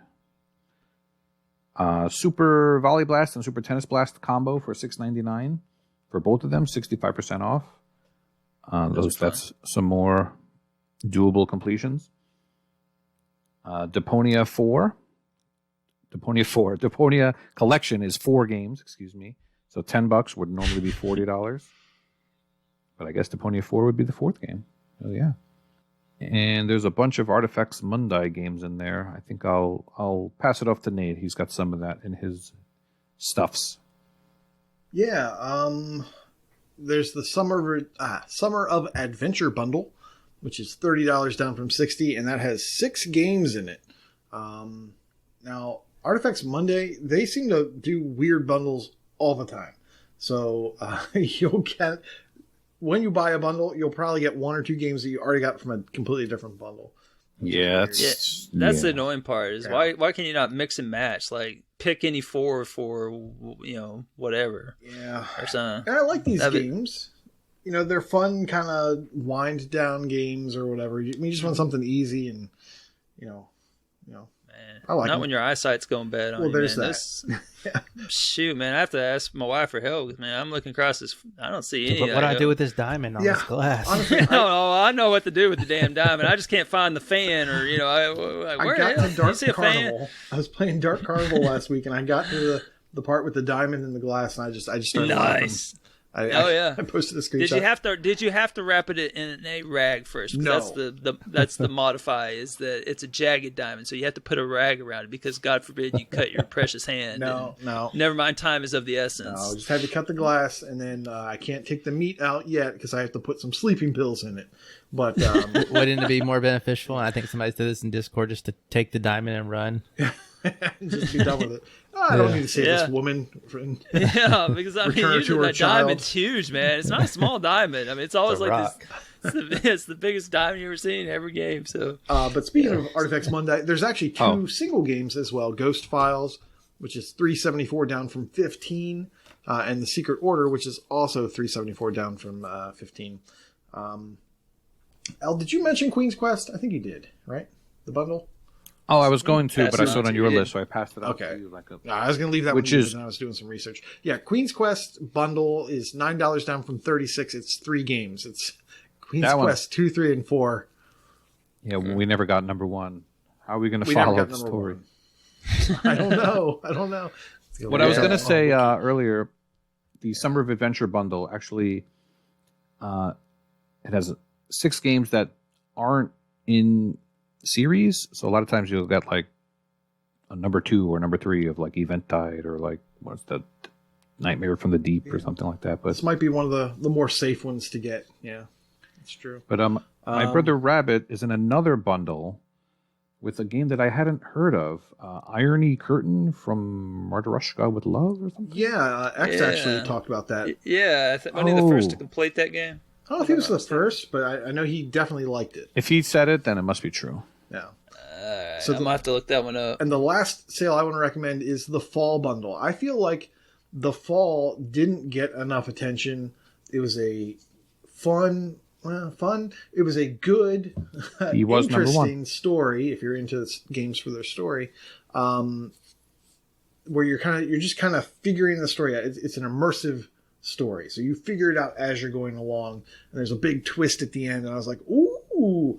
And then they said there's going to be a sequel. It's actually supposed to be a trilogy. The second game took a long time to come out. The bundle is $5.39, down from $27. It's only 2 games at this point. Jeez. So I'm really looking forward to the second game. And the second game is by itself. Let me look at the price. It's $17. $17 for the second game by itself. So yeah, no brainer. Get the bundle. I wish I could give someone the first game from my bundle, but sorry. Yeah. That's where they get you, man. That's where they get you. And notably, the Fall Part 2 is not as easy as the first one. Yeah, maybe. I'm still interested in the story and seeing where they take it. Well, I can confirm, give him his props. X is in fact the first gamer ever to complete Irony Curtain. He did it with 8 days to spare. There you go. So he just beat out BK Dragon. So in your face, BK Dragon. I don't know if he's a listener or not. Not anymore. Neither's the number 1 guy. Yeah. First place loser. Now, the only game I saw that I thought was interesting was African American Paradox. It is a game that has a dinosaur as the main character, from what I can tell. And if you're going to have an upright dinosaur as the main character, then I'm going to give you a try. It's a roguelite shoot 'em up. It's normally $15. It's down to $3.74. Looks like you can get it in a Digerati bundle or 2. But why not just get it for $3.74, where you can just get the game by itself? So, but I can't tell you much about it. It's only got 828 track gamers and worth 1,300 TAD and only 67 completions. It doesn't look too bad, I guess, but I don't know. There's a couple people in the community that have started. Facial LaFleur and Freaky, most notably. Looks like one of those bundles is also $3.74 by itself. That has 3 other games. It's weird. The bundle's not $3.70. Oh wait, the Pew Pew bundle. Yeah, I don't know. What's weird, right? What's in that one? I don't know. It's got a bunch of hard games that no one will play, like Bleed 2. Oh yeah. Xenoraptor and Chikondo. Wasn't that free with game? Yeah, Bleed 2 was just free. Bleed 2, and not the one that's Games with Gold, and then I don't even know what 4 games for $3.74. Other ones are. Yeah, I guess that's a pretty good deal. I guess you would go with that one then, right? I guess. Yeah, Xenoraptor. I mean, who doesn't want to play Xenoraptor with its 5,000 TA and 0 completions? I mean, come on, who don't want to play that one? Yeah, 101 track gamers. So that one's definitely a hit. Waka completed, I'm sure. I need to take a. Oh, you never guess who number 1. Actually, Koosh, you have this game. You're.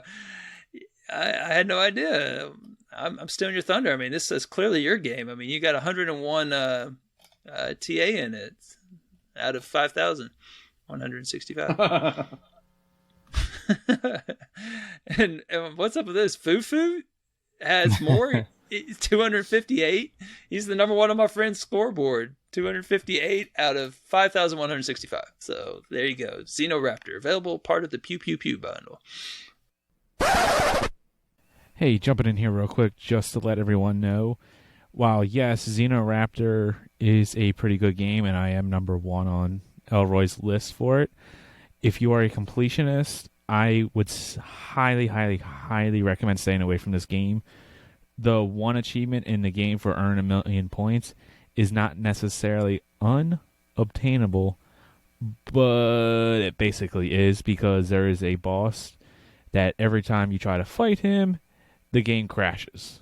And unless there has been a patch here recently that has not been mentioned on TA or anywhere like that, it has not been patched. So therefore it is basically impossible to complete this game unless you are like uber lucky.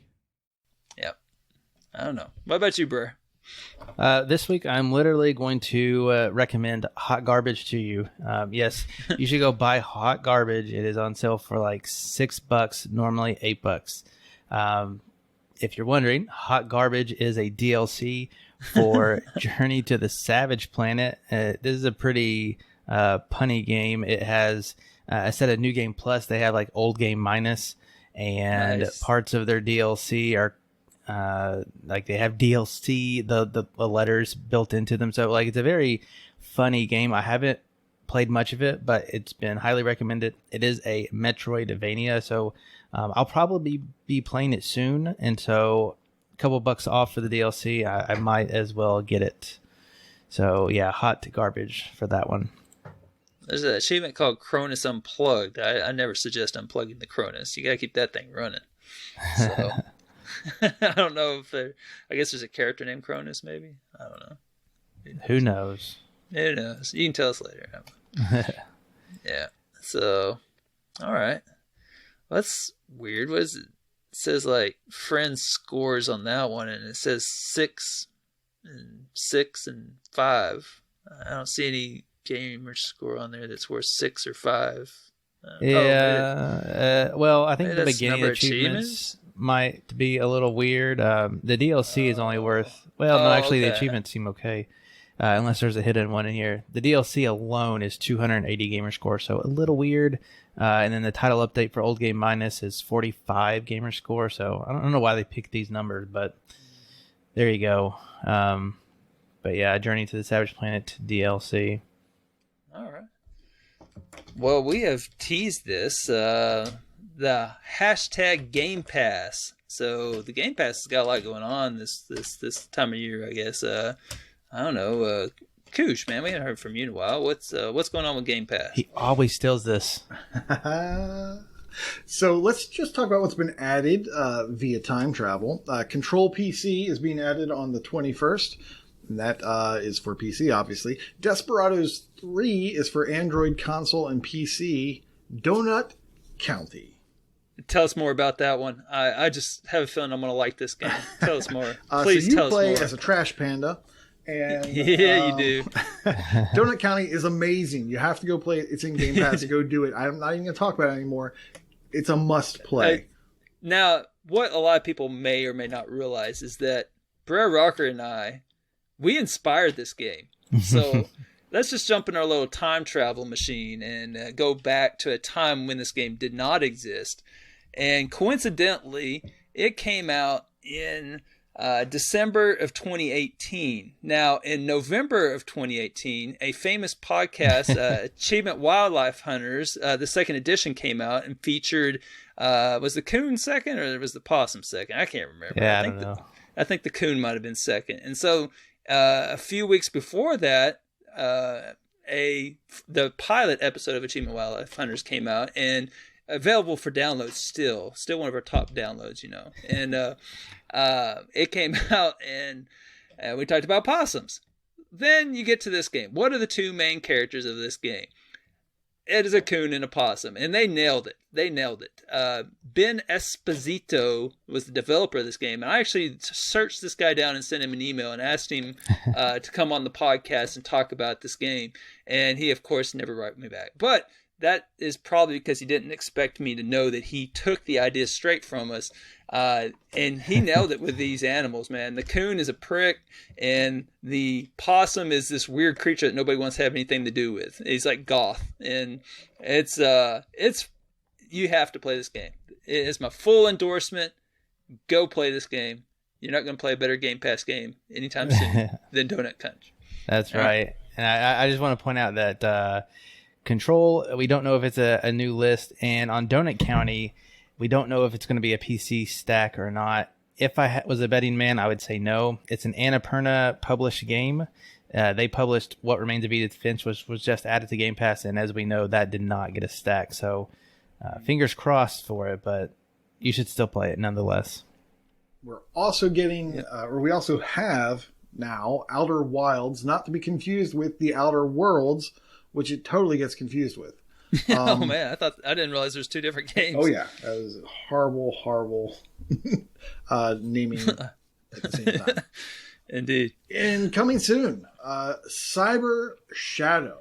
Everyone needs to play this game and rate it extremely high. We have to pause on this. Why would they need to play this game? They don't need to rate it, but why would they need to play this game? Why would they need to play this game? Because it is a retro game. It looks... Oh, sorry. It's also by the makers of Shovel Knight, so Yacht Club Games, and it is basically, from what I've seen, Ninja Gaiden, but done by the Shovel Knight guys. Yeah, so I did a little research with this. Yacht Club Games, while they made Shovel Knight, they are publishing and they are assisting with QA testing. This game was actually a passion project for like one main developer, and then they brought like on a composer and a sound producer, but I think it's mostly one guy. He's been working on this game for a long time, and let me just tell you, the soundtrack seems like a banger, like the Mummy Demastered level of music. Say last time one guy made a game, I mean, we got Turtle Quest, and we know the music and the lore of that. I mean, so hopefully it's somewhere near that. Hopefully, yeah, at least that level of quality. That's Android console and PC on the 26th. We're also getting Project Winter, which is for console and PC on the 26th. This game is a little bit like Among Us, is what it's been compared to, although it doesn't look exactly the same. We are getting The Medium. So this was a big game coming straight to Game Pass. This was kind of like the Xbox Series, flagship, one of those type of games. It looked a little bit like that game where they all were complaining a lot. What's it? Tell Me Why or something? Tell Me Why, yeah. God, I hated that game. I've never played it. Just complaining like made sense. Yeah. Oh man, that's such a. Oh, I hated that game. I think it has like zero DNA of that, so I don't think. Okay, well, I don't know why I thought it was similar to that. This is more of a kind of, I think, adventure horror, and that game was maybe horrible to you, but I don't think it was definitely horrible, and it was an adventure to finish that. Oh man, I was so ready to. I'm not on the scale of wanting to kill the main characters. I'm not sure they got up to Chloe level, but it was close. So Chloe is a 10. And you actually do get to kill her, spoiler. But I think they were at a 9, these two. We get it. You got teen angst. Just get over it. So that's The Medium, not Tell Me Why. And that's coming to Series X, Series S, and PC on the 28th. And then we're also getting Yakuza 3 Remastered, Yakuza 4 Remastered, and Yakuza 5 Remastered to Android, console, and PC, all on 28th. At some point, we've got to go on a Yakuza binge because there's just too much Yakuza. Going away from Game Pass. On the 31st, we have Final Fantasy XV for console and PC. We have Fishing Sim World Pro Tour for the console. No! Yes, I know. Get out there now. We have Indivisible. Right in the heart. In the heart. You took the bait. Oh, man. That's all right, chums. Let's go. As previously mentioned, Indivisible is leaving console and PC on the 31st. Sea Salt, which I like to liken to Pikmin meets Cthulhu, and that is on console and PC, and it's going away, so you might want to check that one out. And we don't have dates for these, but we've been told it's soon. That's Death Squared on the console, Death's Gambit on the PC, no achievements, and Reigns Game of Thrones on the PC, no achievements. I really wish Death's Gambit had achievements, or I probably would have played it.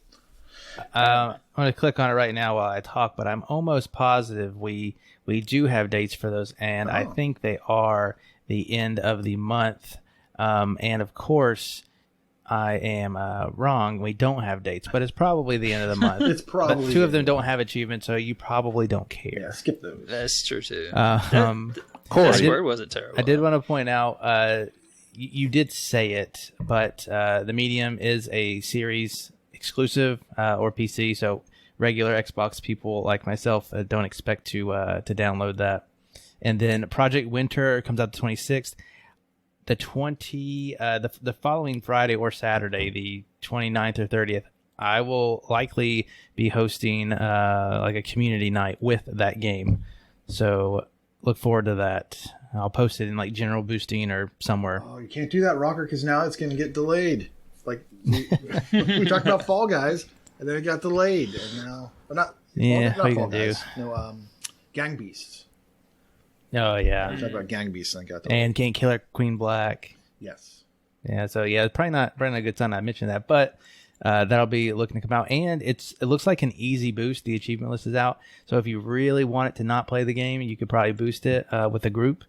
But we're gonna play for fun, and it'll be fun. Trust me. Corey, Yes. our top fantasy critic games are on there.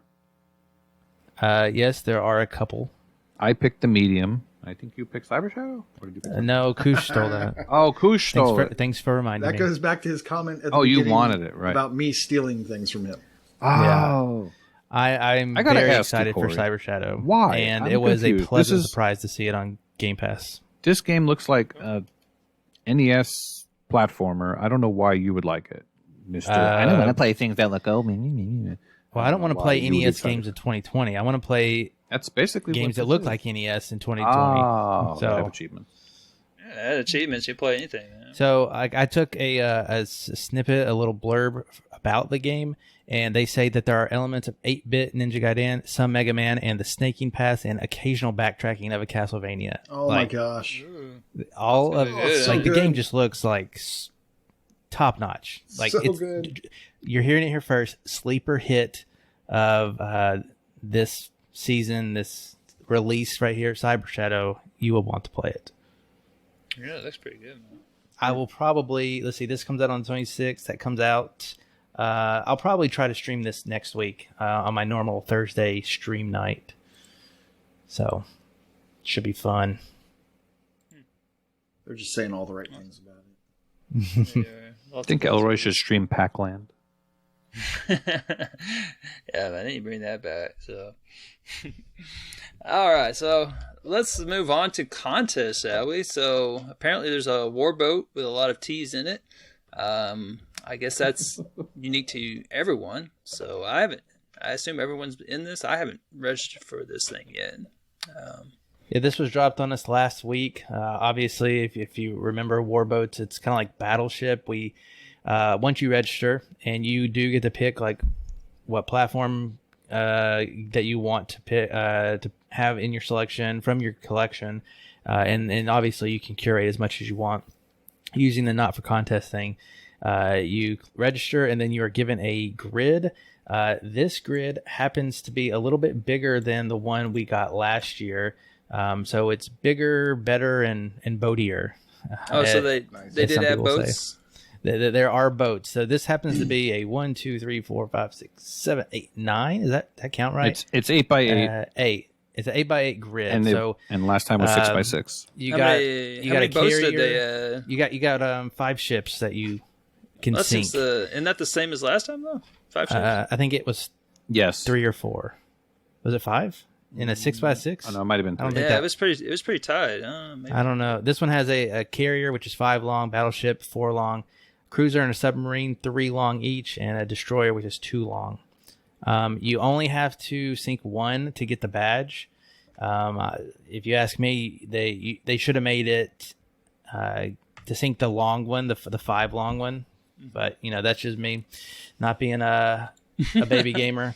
But anyways, like I said, you can curate as much as you want, and then you register, and then that is your list set in place. I narrowed down all of my achievements to games in Metroidvanias, a couple of platformers that I had like 1 achievement left, and one of my physical discs that I have yet to play and really want to. So I had a ton from Arkham Asylum Gotti edition on 360. So I'm actually playing that, and that's gotten me at least 10 to 12 fires right now, and I still have a few more to do. So that one's been very successful for me.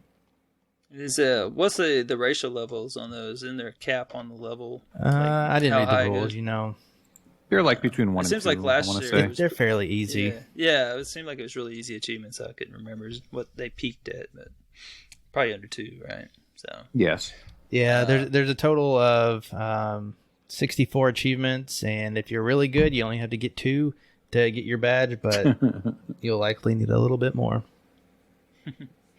All right, fantastic. I'm actually, I just want to point this out. I'm actually going to try to go for the blackout. So I'm going to try to knock everything off. I've already got my one sunk, but I'm going to keep going with it. But these Game Pass games leaving are getting in my way. Well, last year they had it where if you sunk all your boats, you could not proceed, and so people were they'd figure out where their last spot was, and I think like NBA Kirkland maybe, and some others were doing that last year. Did they change the rules to where you can just keep going if you want to after you sink all the ships? I guess so. I'm still going with no problems. And you finished all the ships already? No. I still have quite a bit left on that. Okay, I was gonna say be careful with that. Maybe check out the rules because I think that happened last year. I have 7 hits and 14 misses currently. Okay, well, I think that happened last year, unless I'm wrong. Where once you sunk the last ship, then it kind of locked you out, and that was it. Okay. There's a low chance I'll be finishing, but I'm gonna try. It's kind of like RTDL, but a little bit more fun. It's got boats, man. It's got grapples. Naval genre. So I think initially we had till the end of the month to finish it, or 2 weeks, and then Rich made it 4 weeks now. Yeah, that was pretty quick. I think within the first day, he extended it to a month versus through the end of January, I think is probably what it was. Yeah. So it'll probably end sometime mid-February. If you're interested and need a badge, then curate your list and register. I think you have to have a minimum of 300 achievements that you've selected. So should be doable. You could do that with Zits alone. Yeah, that'd be the most boring War Boats expedition ever. Oh, Fufu, I have an idea. Call me later. We do have a show account. I got stuff to do. Continue. All right. Oh boy. Chewy's CC. Want to speak on that? Ell, do you know much about it?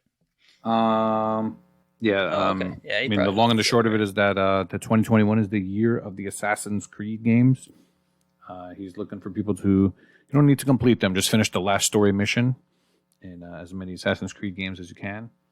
And January's contest is the co-op one that I mentioned earlier. And I think there was something that Jables came up with too, but no one listens to him, so don't worry about it.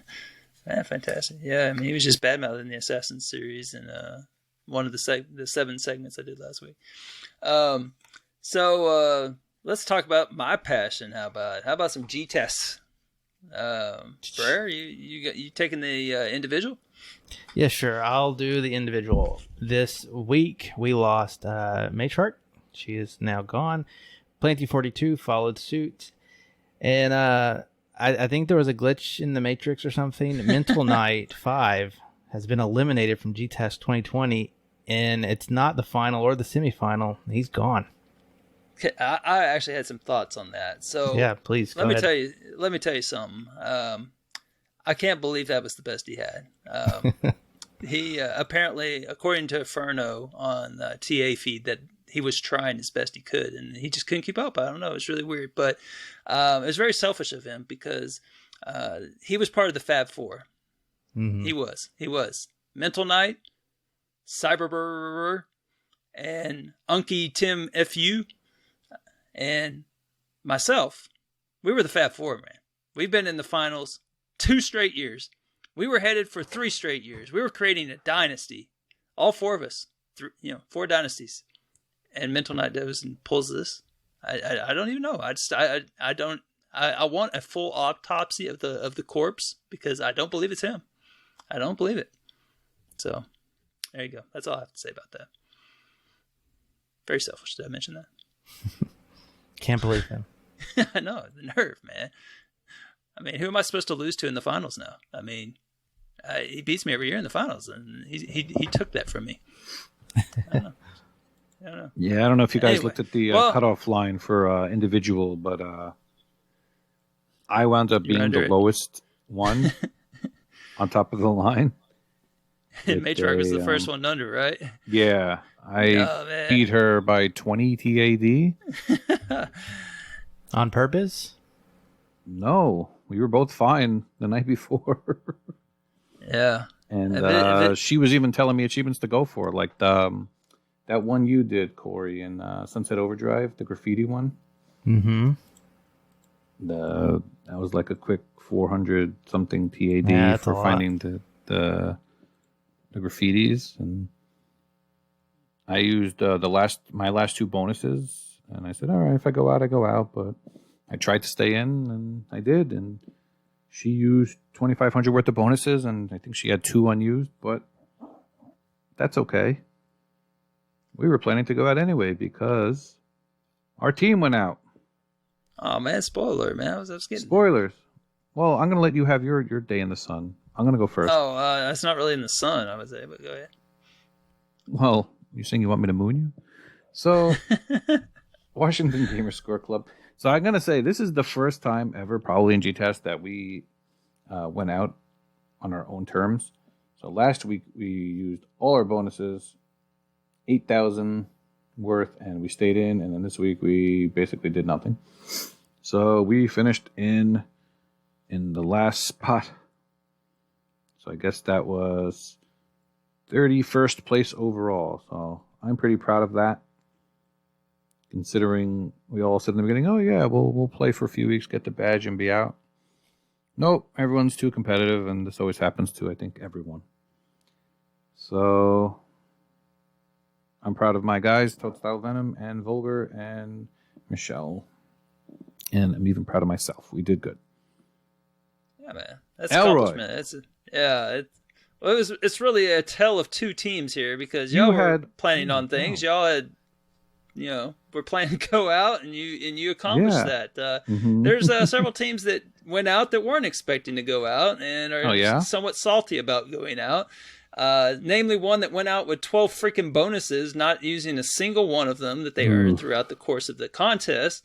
One that was playing the long game. One that where they had all these preloads, all this stuff just saved up. They were playing smart, not getting too much per each scoring period. Just kind of getting by until it got competitive. Well, it got competitive in a hurry, and that line moved like a son of a bitch on that morning. And it jumped up like 800 points just instantly, and then another 800. And by the time I woke up at about 6:40ish, and about 6:15, and it cuts off at 7 For your pee. for me. So I have 45 minutes, and I got went in to brush my teeth and everything, and I looked on my phone. That's the first thing I did, and I was like, oh, this is not good. So I ran upstairs and popped a few, and then it got really crazy. I used my Packland achievement that I had been saving up for a rainy day. It put a little pep in my step, as always, and so I went ahead and got the Extraordinaries Ordinary achievement, and I got some other one. I was saving a preload on Celeste for doing the Seaside, so I went and did that, and that was another 200 points. And Freaky and Ben were popping ones, and then it just ran out of time. I got 658, and if you're in that situation where you're not planning on going out and you're trying to save yourself, you're freaking out. It's a very stressful time. And I totally forgot that I had all these Scourgebringer or Scourgebringer, whatever, where I just had to click on the little tree to pop like 4 or 5 different achievements. And if I had thought clearly enough, and it would have taken like a minute to do, if I had been thinking clearly, I would have popped those and we would have been safe. So I'm kind of upset at myself with it. The whole thing really sucked. And we ended up being eliminated by 70 TA, I think, or Tad. And it was just it was a very rough morning. And poor Chesno, he was at work and he got home from work and he's like, oh, dang, we're eliminated? Like, we weren't expecting it. So I think your approach was much better, El. I think you had a better approach than us because that's definitely, I mean, what happened to you guys has definitely happened to me in the past, just about every time, going out with unused bonuses. Yeah. I mean, I liked your. Terrible, man. I don't know if this was on purpose, but I liked your strategy. I've mentioned this before of having 2 Americans and 2 UKers. So you had the 2 time zones covered, and then you had someone who works at GameStop who can borrow games at any time. You know, I liked your strategy. we had a good team, man. Yeah. And we honestly thought we were going to be at least in the quarterfinals. I mean, we were playing the long game. We were all. Freaky was running Bomberman 2, or he and I have been running Bomberman for countless hours. We were going to have a good 10,000 Tad to drop on that come the quarter or semifinals, and then I was getting really close to Stampers Forever on Rare Replay. I mean, we were loaded for bear, man. We had so many, and it was just such a disappointment because we had so much left on the table. We were one of the few teams that hadn't used a bonus yet, and we had like 12 in the reserves. So, it just ripped my heart out that morning, man. That was a tough morning. So anyway, I would set myself down on the couch, but I don't think I want to talk about it. So anyway, but no more therapy. Yeah, but the bonuses, this week for solo, I guess that's what I'm playing for. So has to have a 4 in it. I saw a couple games. You mentioned Elliot Quest. It has a 4 in it. I've been looking for some 4s, but maybe I'll add my name to the Track Gamers list on that. Give your crappy Zelda game a chance. Yeah. And then team bonus, not that I care, but earn at least double the. Oh, that's awful. I hadn't seen that. Earn at least double the TA difference of last period. Yeah. Oh man, that's awful. That's an awful bonus at this stage in the game because these people are putting up like 20,000. That's you have to score 40,000. So everyone has to score 10,000 this week. Oh, this that's year has been way crazier than last year. Well, yeah, on the team from side. The get-go. Yeah, the team side's been worse than the individual side, hands down. Sure. Because you can still get by with about 4,000 to 5,000 in individual, which I know sounds like an obscene amount, but I mean, at the end of the contest last year, it was like you had to score 9,000 to 10,000 a week, so I kind of got used to that. But the team side's where it gets you, man. And now of all these guys left in the team side actually go for this bonus, that's just going to push up the individual side this week, so that's going to suck. Oh man. Anyway, but yeah, you're right. It's been tough. It's been a faster pace, and it's been a challenge. So anyway, Koosh, are you still on the line, man? I am, but okay. I have my badge and I'm out in GTASC. So it's all. That's smart, man. Yeah, sorry, that was really a downer segment there. But then that's how we felt. We were all just devastated. I mean, it was just bad. Yeah. So anyway, Koosh, man, you bring us up with some gamer tag challenge. Give us some good news here. Right. The month is still January, as far as I know, and that means we're doing Death Dealers for the gamer tag challenge. She is picked for her wildcard game, Battlefield 1, and she says she will help you get an achievement in it. And then our bonus is double D's. Achievements containing a word with doubled consonants. Examples, battle or buddy. And of course, any word with double D's are worth 2 points. Clever. Yep. She helped pick that. So next month, I guess next week, we will be announcing the next gamer tag. So cool. Keep going. Is it me? Awesome. All right. So how about some bragging then? That's so this is based on, for those of you that would like to hear your accomplishments read, make sure to friend the TA profile AH101 number 4639. So If you want to get yourself mentioned, that's how you do it. So let's kick it off with Brer, man. What you got for some completions? Okay, completions. We have Tony Coconuts, 100 completed games. Avtos 84 completed 115 games just recently. Mattism 555. MDP 73, 575. Mental Knight, recent GTASC Corpse 620 completed games. Mr. Railbait, you're going to hear a big one from him later. He's at 690 completed games. And Inigo Montoya 80 has completed at least another 15 games this week, rounding out to 1,195. Jeez. Completion percentage, Tony Calzone is at 40%, and Dan is at 54%. In ratio, Survivalist has been playing some difficult games, and he has reached 1.9. In streaks, Wow. Tony Coconuts is currently on a 10-day win streak. I thought we weren't doing these anymore. Nice, man. Go Tony, You know man. what? If we're doing it for Tony, we're going to do it for Doughboy. Doughboy's also on a 10-day streak. Sorry, Fufu. I missed those. Yeah, well, there you go. We threw it back. Good job, guys. Chewy on Ice has done a 25-day win streak, as has Skeptical Mario. Railbait is currently on a 100-day achievement win streak. It's Alive X is currently on a 125-day win streak. Benel 72, 275 days. What the Fug with a 575-day streak. And a Waka Pale with 2,650 days. Oh, I didn't know he was into the streak game, man. That's interesting. All right, let's do achievements 1. So, Ell, your sock reached 9,000 achievements. Ben L72, 13,500. Jablaki, 14,500. Brett Evans, 15, has reached a new milestone of sending 15,000 messages on TA to both ElroyOMJ and Chewy on Ice regarding the Rockstar Table Tennis achievement called the GOAT. Mike Pitch has reached a new milestone of 18,000 achievements. MDP 73, 21,000. Officer Zero, 24,500. Myself, ElroyOMJ. Love that guy. Oh, there you go. Okay. 28,000. X the Hero, with 100,000 less gamer score than me, has 1,000 more achievements than I do. So that's kind of weird math. So he's got 29,000. So that's kind of cool. And Inigo Montoya has 35,500 and one dead father. All right. And then that was 80s referencing. Spoiler. Yeah, spoiler alert. All right, so for Gamerscore, Retro Chief 1969, who does not have 6 fingers on his left hand, has reached 300,000.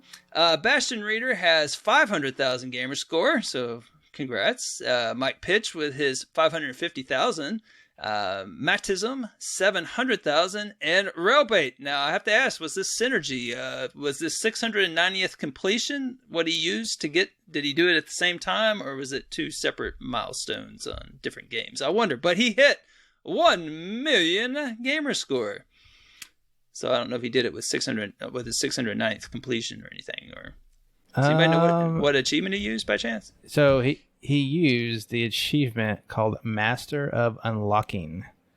Oh, I see what he did there. At least, yeah, that's what it looks like. But right before, I know he was doing like a speed run of Resident Evil 2 or something like that. Let's see. So, yeah, it wasn't a completion, but he did a speed run of Resident Evil 2 Z version. And that contained the Master of Unlocking achievement for opening all the safes and locks in the game. And that's one of his favorite series, maybe even favorite games. So that was pretty special to him. So yeah, no alignment for 690 completions. Now, he celebrated 1 million gamer score by the next day starting Duck Dynasty. So good choice. Nice. Good choice. That is a good one, man. And the Bayou, man. So, and then one additional detail is Xlax Jester, you're next. I gave your contact information to Brett Evans 15. and told him that I was passing on the GOAT achievement to you. So expect your mailbox full from this guy that's dumber than a bag of hammers. So anyway, I digressed. This guy, man, I'm telling you. All right, Elroy, you're way too you're up, caffeinated tonight. In TA score, Little Lady 915 has 150,000 TA score. Ben L72 has 800,000 TA score. KooshMoose has 900,000 TA score. And some guy we don't mention nearly enough, Inigo Montoya, has 1,950,000 TA score. In the leaderboards, which apparently have been cut down dramatically.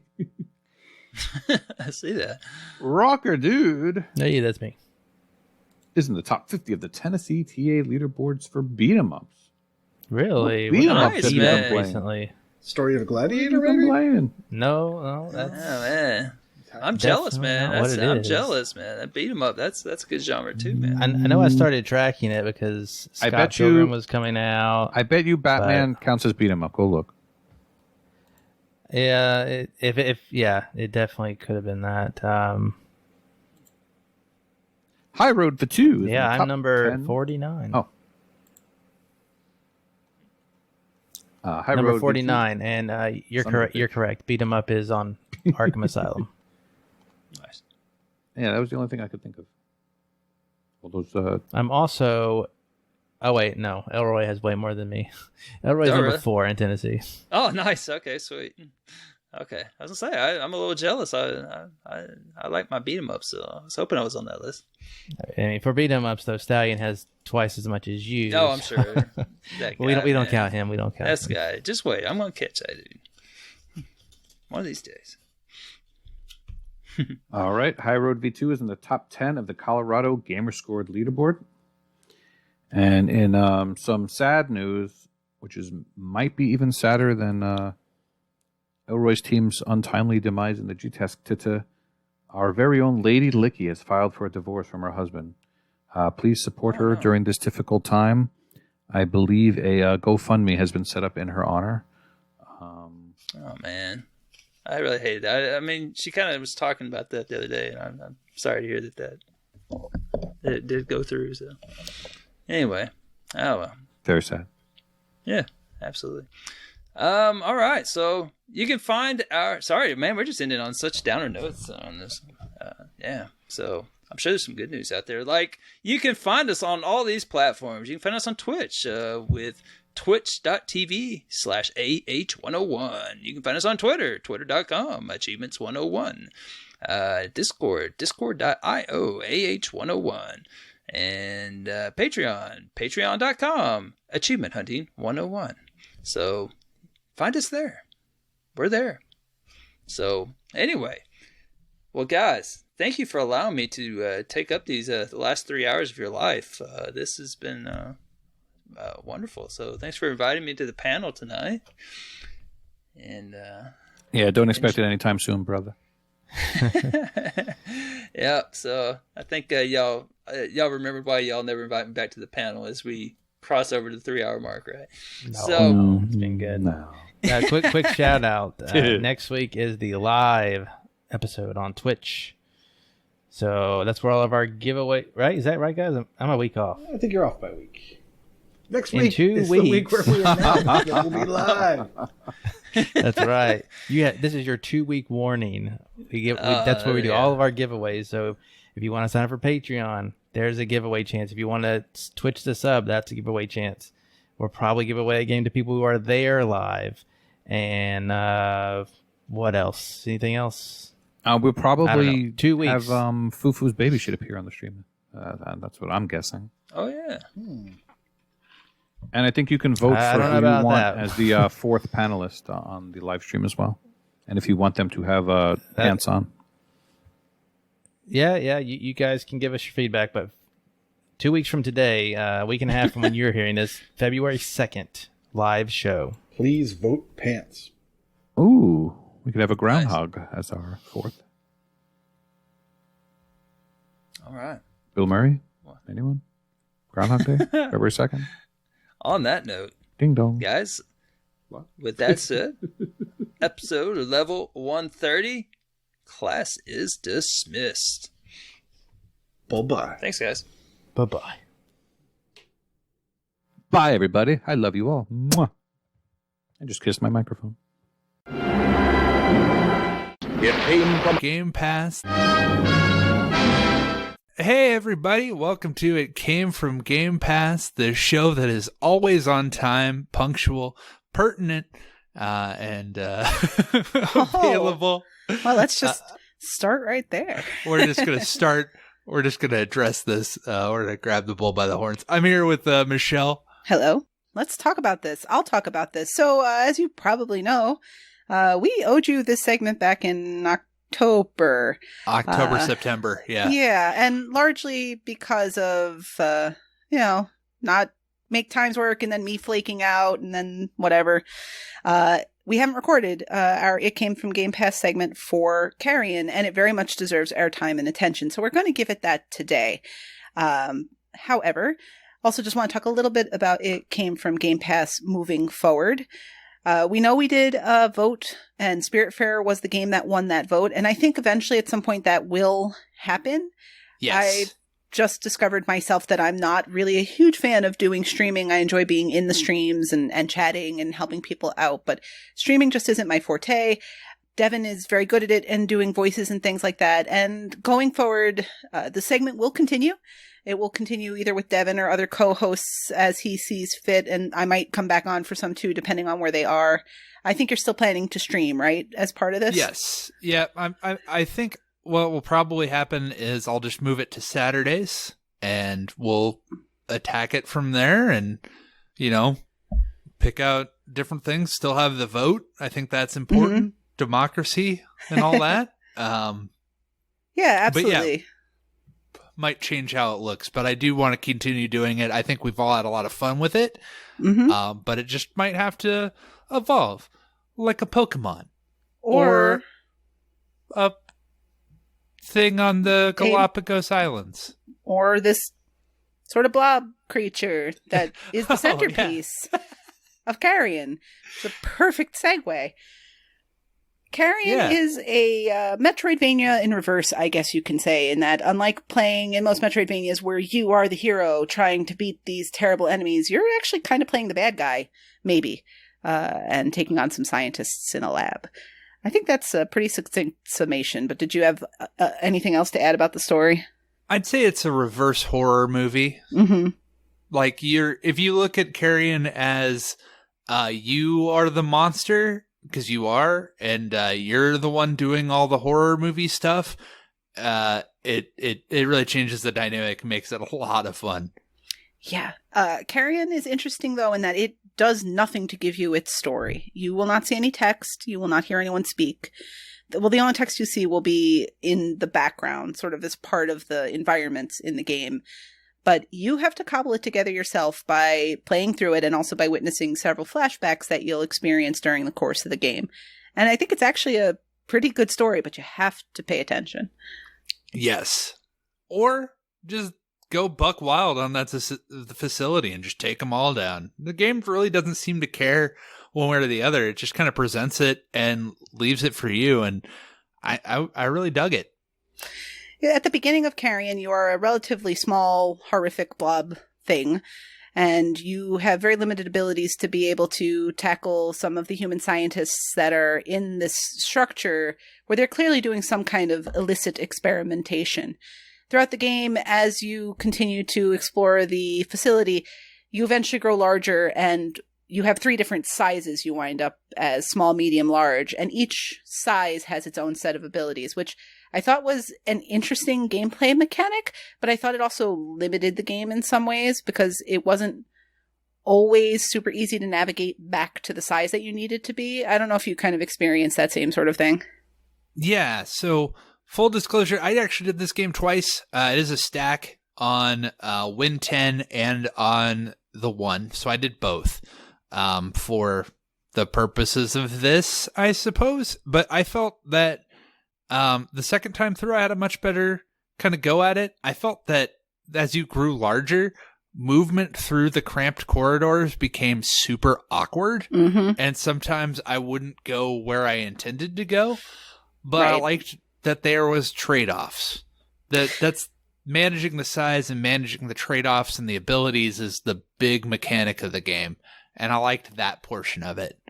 Yeah, and I want to get back to actually movement in the game, because you don't move in this game like you do in typical games. If you look at the map, you'll see there are platforms and ladders, but you're this blob of stuff. So you kind of just move by sticking to things. So you're not restricted by needing that double jump the way you would be in a typical game. And there's something very freeing about that until you get to the largest size, when you are fighting with one half of your blob form to get out of a pipe that you don't really want to be in, which I found frustrating at times. But I understand I think that's what the developer was going for. I think that was a design decision, that there's just more of you to control, so it's harder to control. And you can feel it, and the movement is so, I guess visceral is a good way to do it. Mm-hmm. Imagine just this blob with different tentacles that you use to interact with the world, and that's what it's just coming out with tentacles everywhere, and that's what it uses to propel itself throughout the world. And it just has a feel to it that no other monster entertainment really gets. Like, you don't get to play as the giant blob often. You're not humanoid in any way, nor do you ever, other than when you're in a flashback sequence, and eventually when you get a power-up that allows you to control human figures, you don't ever act as a humanoid figure in the game too, which was a really cool thing to do, because in most games, even when you're playing as the alien, you're playing as a monster, you still have feet, you still have legs, you still have hands and arms that operate the way humanoid things do. So I don't recall, other than if you're playing something where it's not platformery, something where the movement was quite like that. So that was all awesome. I just wanted to go back into the different gameplay mechanics we kind of both alluded to with the size difference. So, for example, when you're at your smallest size, you can do something like press the right bumper, and that's going to make you turn invisible. So you can pass through different laser triggers and things like that. But at your largest size, that'll give you a shield, and that shield will allow you to survive like a flaming arrow type thing that'll hit you. So it's important to keep in mind the different sizes you are, because the abilities you get in those small, medium, and large spaces are completely different, and it's necessary to know those to solve the different puzzles in the game that you need to get through. And it's not really fair to call them puzzles. They're just sort of obstacles. Yeah, obstacles is more accurate. But one thing for sure with Carrion, do not give it a long break. I know you said you played it twice, but did you kind of play them like when you played the one version and when you played the PC version, did you kind of sit down and play them to completion, or did you give them some time? Yes. Okay. I did them all. I did Carrion the first time in September. Mm-hmm. As part of it came from Game Pass, and completed it right along with you. And then I did the PC version actually in about 3 hours, and roughly like a week or so after I did the one version. That's awesome. So I finished the campaign of the game with you when we did It Came from Game Pass, but I didn't finish. In the game, the achievements are all mostly just stuff you get for playing, but there is a set of collectible achievements for getting these jars that give you extra powers or extra life, things like that. They're not worth it. They're not necessary, but you do need them for the achievements if you're going for the achievements, which we're going to assume that you are. And they're actually clearly marked as you go through. As you're playing through the game, you'll see these like white diamonds that are marked in certain parts. And if you see that, you know you're near one of these collectibles, which is awesome. The problem is, if you've taken a break from Carrion and you go to read a guide, they're going to tell you, use hyperkinesis. I don't remember what hyperkinesis is. If you tell me use the shieldy thing or use the thing that whatever, like if you tell me what it does, I know. So the names of the skills that you use in the game are not easily attached to what they do. So I'd strongly recommend, if you are playing this game, play it all the way through, mostly because if you try to go back to a walkthrough later on, you're just actually not going to catch the names of things. Part of the problem with having no dialogue, no story, nothing like that is words don't attach to you the way they would in another game. So you probably didn't experience that because you played it all pretty close to each other, but that was an issue for me going back like a month afterwards to try to wrap things up. Yeah, I can definitely see that. And like, I know some of the abilities, but I wouldn't know them directly by what the game calls them. Yeah, that's a nitpick. My biggest issues with the game are nitpicks. So things like we talked about with the size eventually getting unwieldy. But again, I believe that's a design choice. I don't think that was something that was poor coding. It's just a little annoying when you play, but I think they wanted it that way. I don't know if you got the same. Yeah, I've definitely felt like that was intentional. But I gotta tell you, the feeling of just going in there and people are just running away from you, screaming their heads off, and you just feeling like this unstoppable murder machine is incomparable. And one of the things I noticed when we were playing is the different styles that we took to being a terrifying monster. That's a good thing to discuss. Yeah, go for that. So I noticed that I played it much like Denzel Washington's character in Remember the Titans: hostile, agile, mobile. And I would just go through and Kool-Aid man through and chuck boxes and just like, nothing really stops me. And Michelle, you would play much more carefully, cautiously, luring people out, being like the alien, or I would just be a giant blob, just like rawr, and go through and take people out. So it's just, I hid in vents. Like I would wait for the right moment, pop out real quick, and I would get like one guy and squirrel him away into my little hole, and then wait for the next one. Where Devin's like, I'm a giant monster. I'm just gonna mess everything up. But the game accounted for both of that. It let both of those gameplay styles be valid.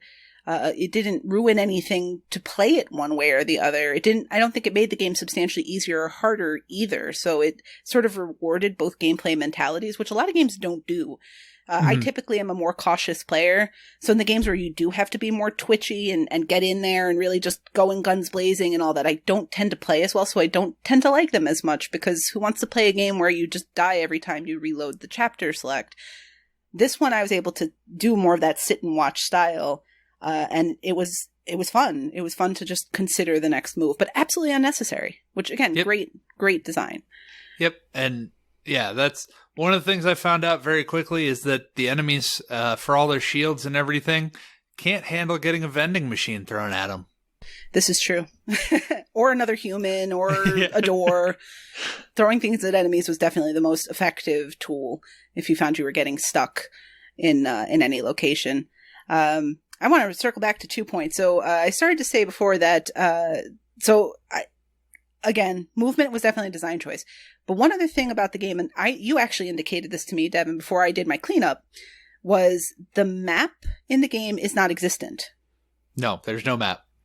And it is a Metroidvania style game. Kind of, yes. It's not exactly on the nose. You don't have a double jump.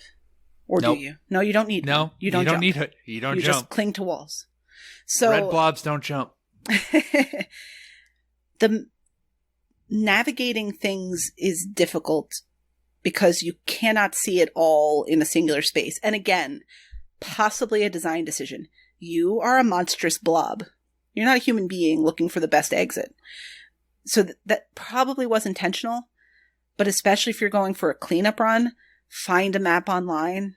The game does a good job. There is a space in the game in Carrion that does indicate the different parts of the facility you're in and whether or not you found the collectible, which is awesome. Yes. So you can definitely look there and see where you need to go, but there's nothing within the game that easily indicates those areas. There's a general sense of this is in the southeast, this is in the northwest, but it doesn't make it easy for you. And go ahead. Yeah, there's actually a point right before the end of the game that I got completely lost because they were like, go to blah, blah, blah, blah, blah facility. And I was like, I have no idea where that is. Mm-hmm.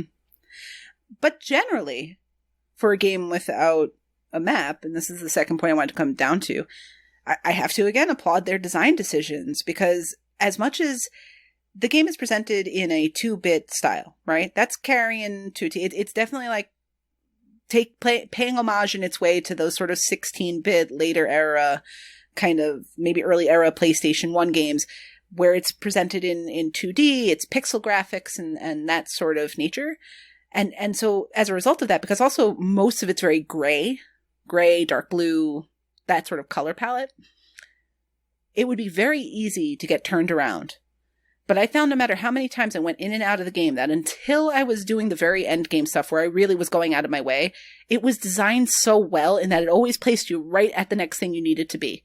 And there's a hub area to the game, and then you go into sort of other sections.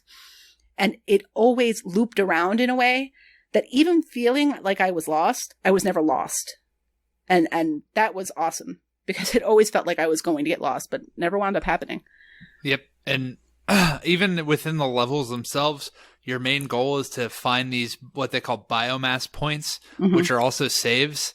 And those are all just spaced out such that you're just, if you keep going linearly and just keep going towards the different exits, it's really hard for you to get lost or never know where you need to go right up until, like I said, the very end of the game. It always seemed to just have perfect level design all the way throughout, right up until you needed to get those last few jar collectibles for your achievement.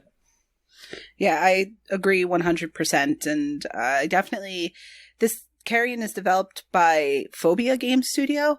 They don't have anything else on Xbox that I see, and I don't know what's coming up next for them, if something else is coming up next for them.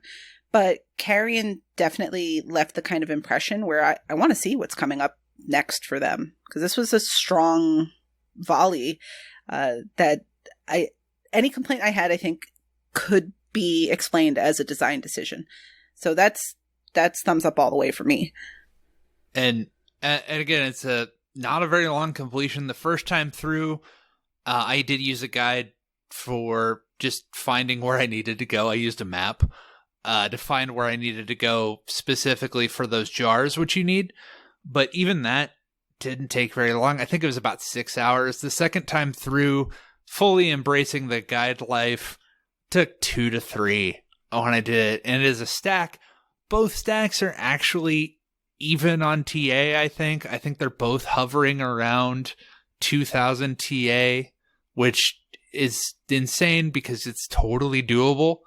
Like, it's not that hard at all to complete both versions, and I think it's worth it. Just even if you only did one.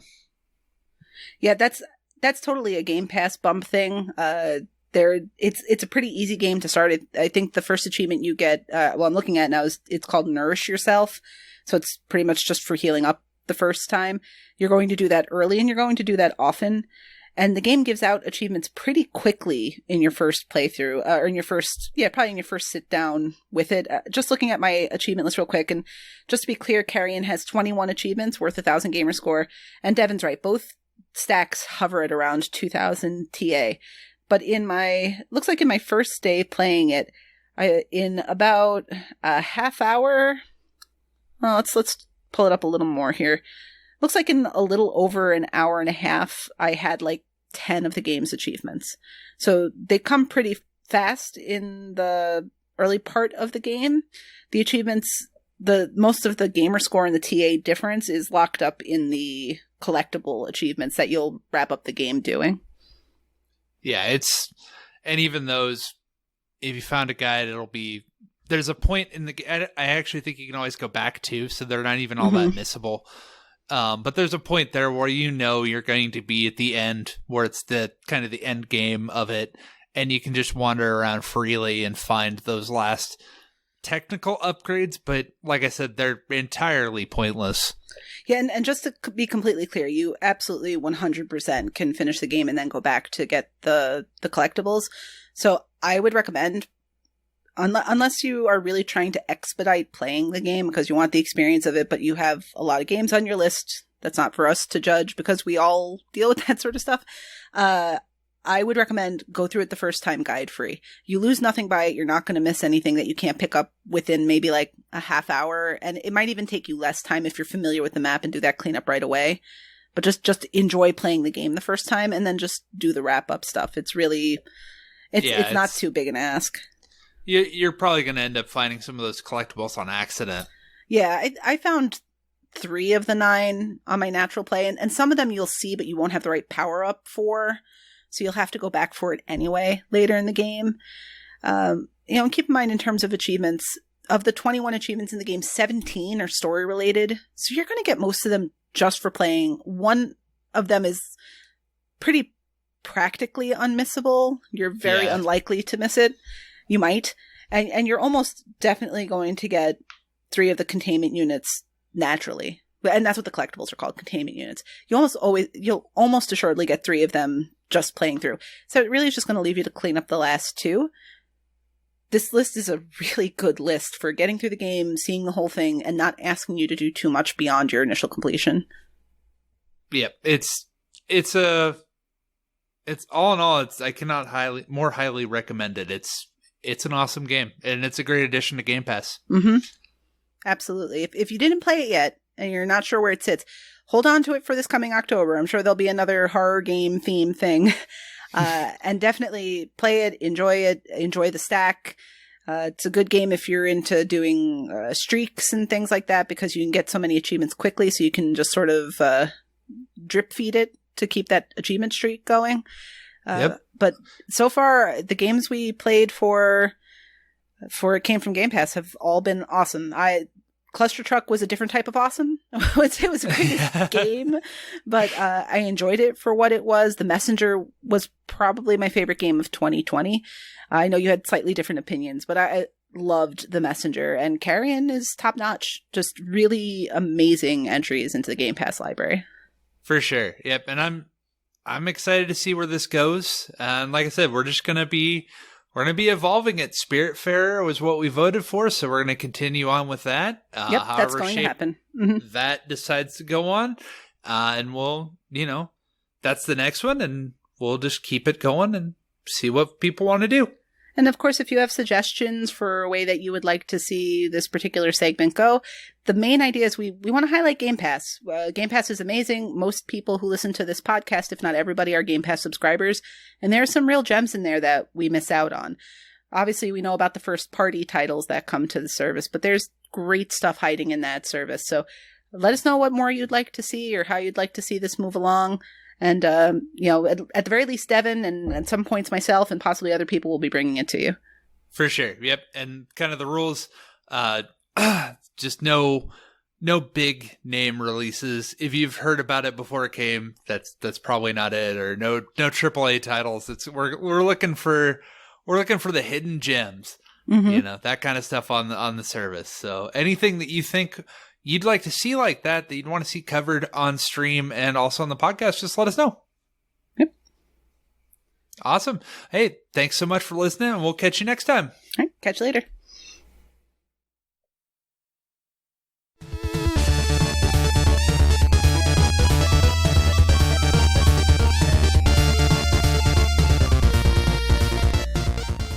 Hello everyone, I'm Waka, and GTASC is kicking into high gear as I'm running low on quick and easy high ratio games. Big L reminded me to get back to the NES Castlevania inspired Bloodstained Curse of the Moon, claiming it was easy. I remember struggling getting through it and did not believe completing it 5 more times would be easy at first, but I gave it another try. Turns out, playing on casual instead of veteran difficulty makes a significant difference, even if it's not a complete cakewalk. Every single achievement can be unlocked in casual mode. There are even cheats to make the boss rush mode easier. I've yet to go through the story of Bloodstained Ritual of the Night, which I kickstarted years ago. Bloodstained Curse of the Moon is a retro throwback to the old NES Castlevanias, and it looks and plays as you might remember them through rose-tinted glasses. It is very good low-fidelity platformer, which is very close to the old-school Castlevania. While veteran difficulty retains the difficulty of the games from yesteryears, casual mode is far more forgiving and shouldn't pose too much trouble for those experienced with platformers. The bosses are a highlight. They might appear very difficult at first, but once you learn their patterns, most of them are a breeze. All of them do have a final attack when they have been defeated, which sucks to get killed by, but you learn how to avoid getting hit by them. Curse of the Moon was given away for free to those who kickstarted Ritual of the Night, but was also games with gold at one point, which inflated the ratios. 23%, or roughly 7,500 of the 33,000 starters on TA, completed the game once, but only 1,600 of them have the completion. The game is roughly 1 hour long, but you have to play through it 6 times for the completion and finish the boss rush mode. Every playthrough will be slightly different due to how you choose to progress the story, but 3 to 4 playthroughs would have been enough to see most of what the game has to offer. Curse of the Moon has 1000 game score worth close to 3000 TA, dispersed fairly evenly through your playtime, earning you around 200 to 400 TAD per hour of playtime. It will likely outstay its welcome, but Bloodstained Curse of the Moon is a solid title offering decent TAD for comparatively little effort. If you have nostalgia for the old NES Castlevanias, this is a real gem. However, if you can't stand 8-bit inspired platformers, you might want to give this a miss. Have a nice day, everyone.